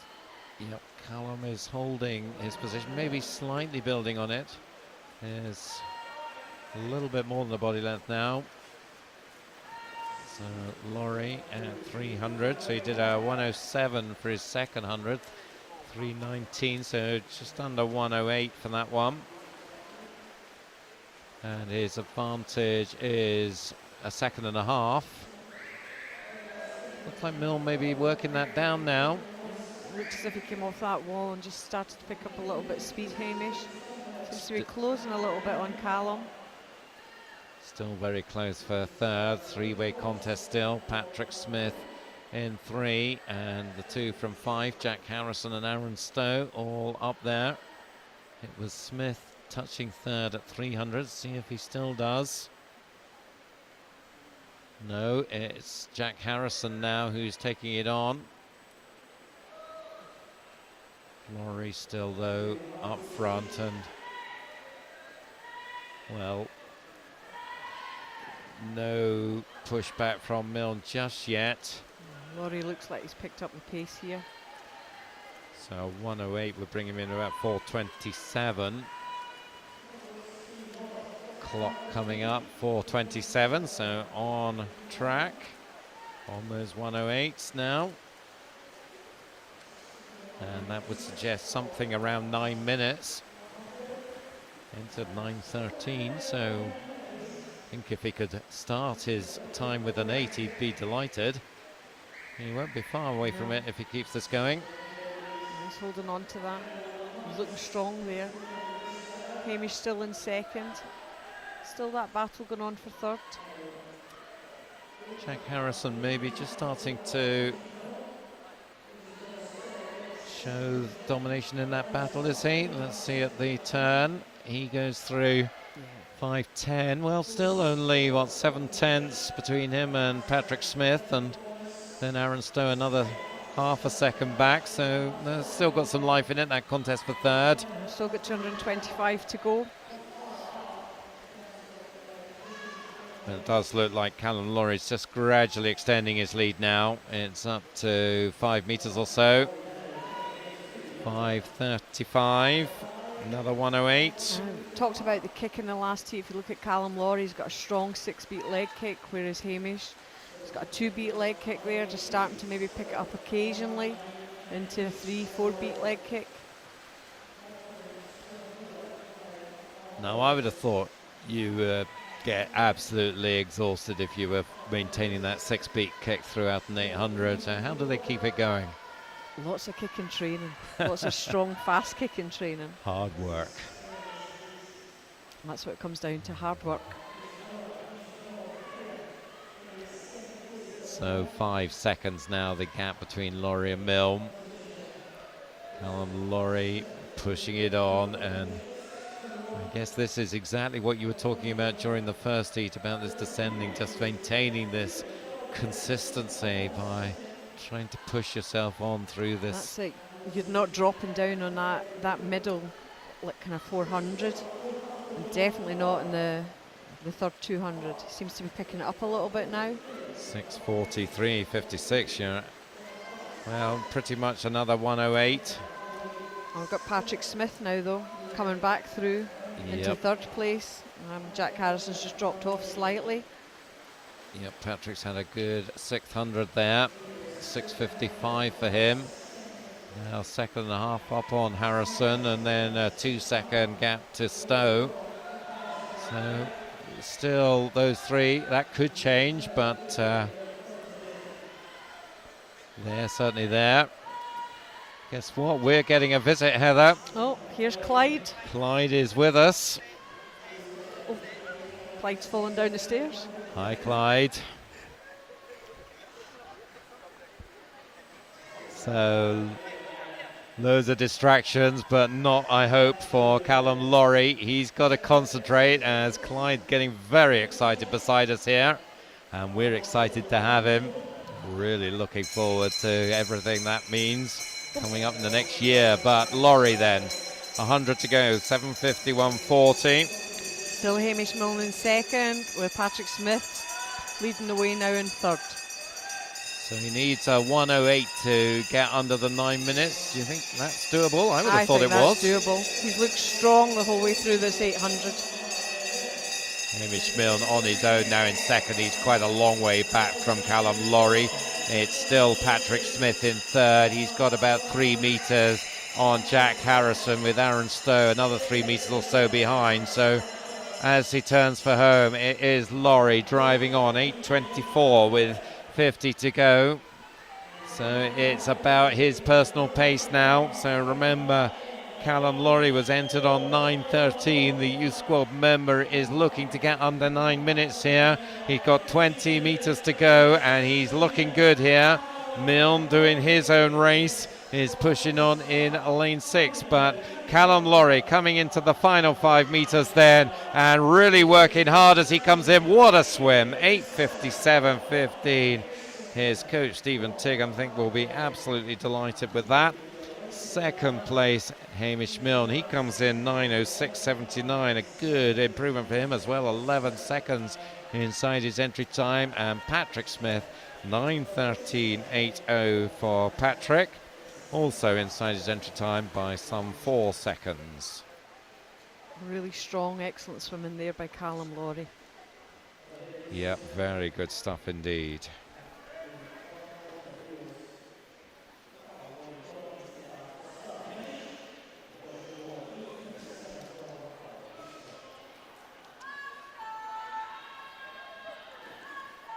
So we got that result confirmed then. Callum Laurie in first place, 8:57.15. Hamish Milne second, 9:06.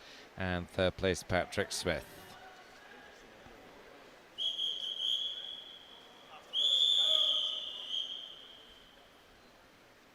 Okay, coming up to the final heat of this morning.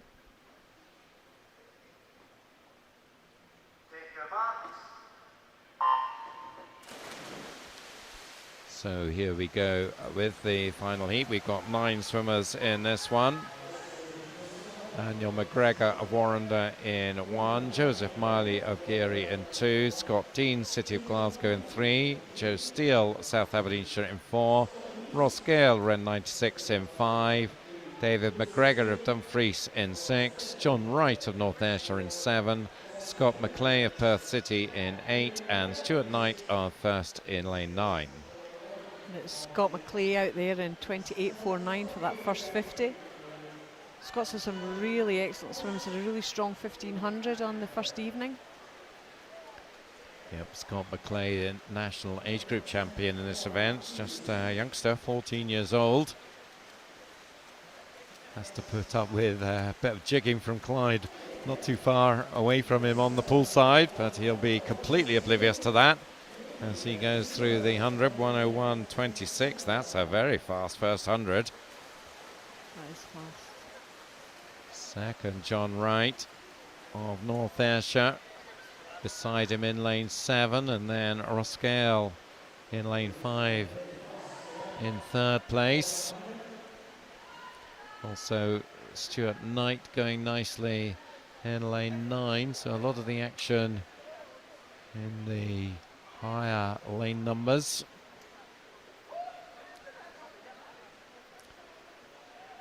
So turning first then, McClay at the 150, 135.05, just half a second up from Ross Gale, who's now moved up into second. Joe Steele coming up in lane 4. These boys got a long way to go yet as they come into this first 200. So showing signs maybe of being the most competitive of the 3 heats so far. Although having said that, we had a very competitive one in heat 1, so although for a long way it was one swimmer out in front, but at the moment there are a good number of swimmers all very close together. 5 swimmers within a couple of seconds through the 200, pacing just under 108.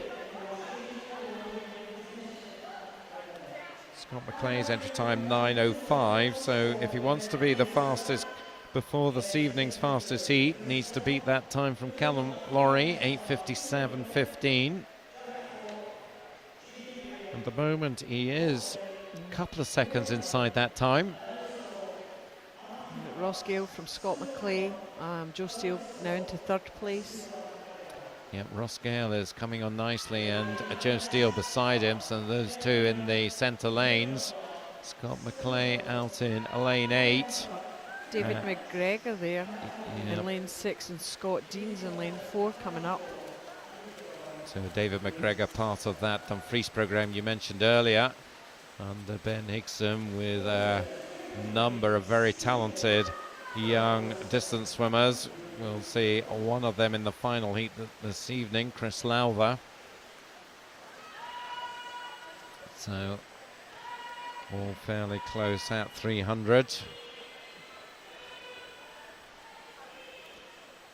But it's Gale and Steele now first and second, so McClay just not quite managing to maintain that early pace. When it went out too fast, you think? Maybe just a little bit too fast, yeah. Oh, David McGregor looked like he's kind of paused there to look see how many lengths he still had to go. Yeah, that was a bit odd.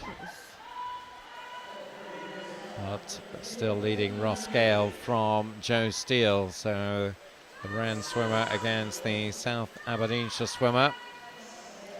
And there's not a lot between them. But David McGregor's looking strong here as we come into this 400. So now he knows exactly where he is in the race. It's obviously helped him. 4:23.73. So now 4 seconds faster than Callum Laurie's split at halfway. And Scott McClay still in this race in 4th place. He's still pushing in, he's bringing his legs in more, but David McGregor looking really strong here as we come up to the 450 mark. Looks like he's maybe just on Ross Gale or just going to go past him. David, a national age group silver medalist, the 15-year-old, and well, doesn't quite have the lead, and only 100th in it at 450.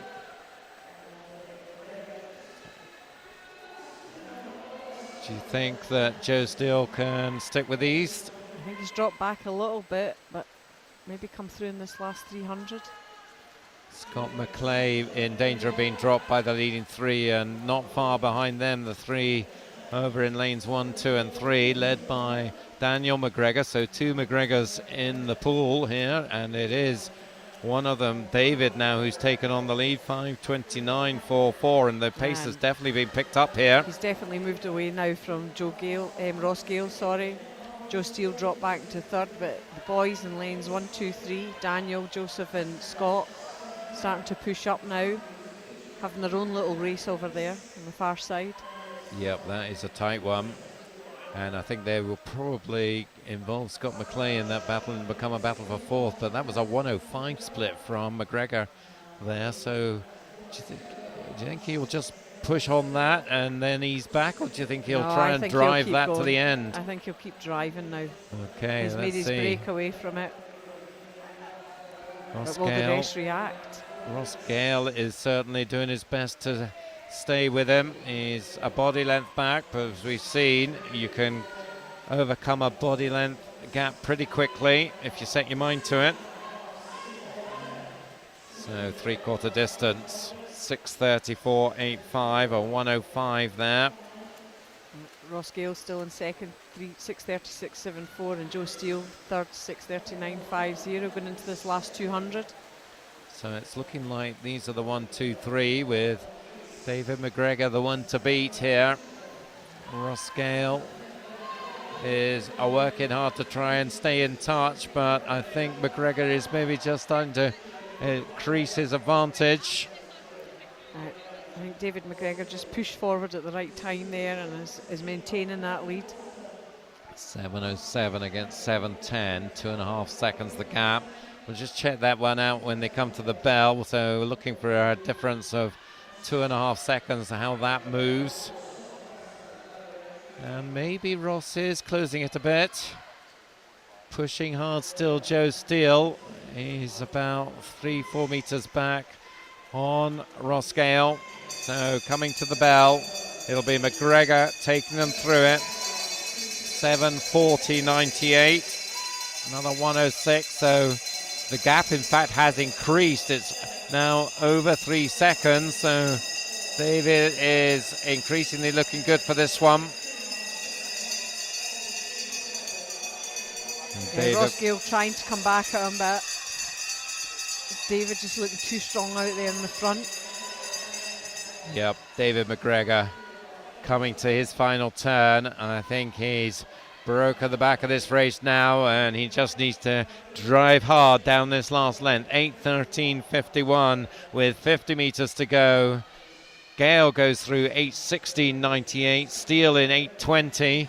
So all three of them will be looking to go through the under the 9 minutes. McGregor entered 8:59.89, so has just sneaked under once before, and he is going to bring them in. Ross Gale working hard, so is Joe Steele down this last race, but David McGregor takes it. 8:45.87. That will be the time for the final heat to beat this evening. Ross Gale taking second in 8:49.19, and Joe Steele third, 8:51.02. So very good freestyle swimming for us to finish this morning's session on. As the remaining swimmers come in, we will in a moment confirm the 1, 2, 3 in this final race of the morning session. And there you have it. David McGregor, 8:45.87 takes it. Ross Gale second, 8:49.19, and Joe Steele third in 8:51.02. So that concludes coverage of this morning's session 7 here at Tollcross at the Scottish Gas National Championships. We'll be back this afternoon, 1:15 start, with more live coverage. Thanks very much, Heather. We've enjoyed this morning's session. Thank you. You can keep up to date, of course, with any interviews at the Scottish Swimming YouTube page. Keep tweeting hashtag SGN13Live and post your swim pictures on Instagram, hashtag SGN13Pics, SGN13PIX. So that's about it. Heather will be back with me for this afternoon's session, 1:15 start. But for now, from the Scottish Gas Nationals here in Tollcross, Glasgow, it's a very good morning. See you again later.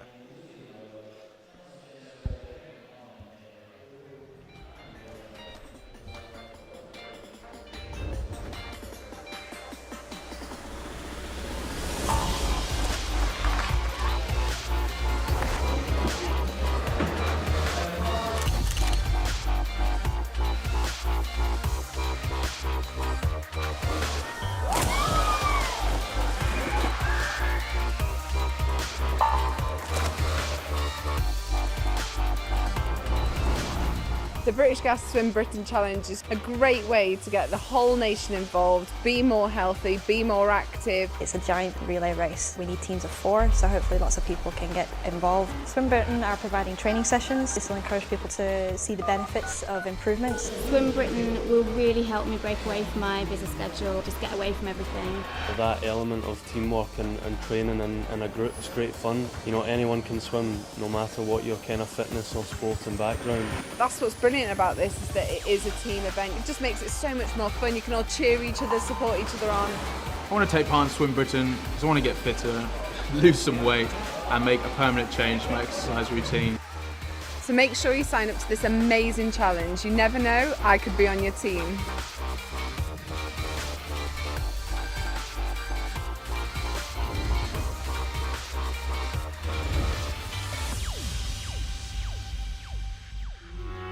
Take a drink out of the ocean and treading water there before I drown. Let's dive, I wanna dive to the bottom of the ocean. I took a ride, I wouldn't go there without you. Let's take a ride, we'll take a ride, I wouldn't leave here without you.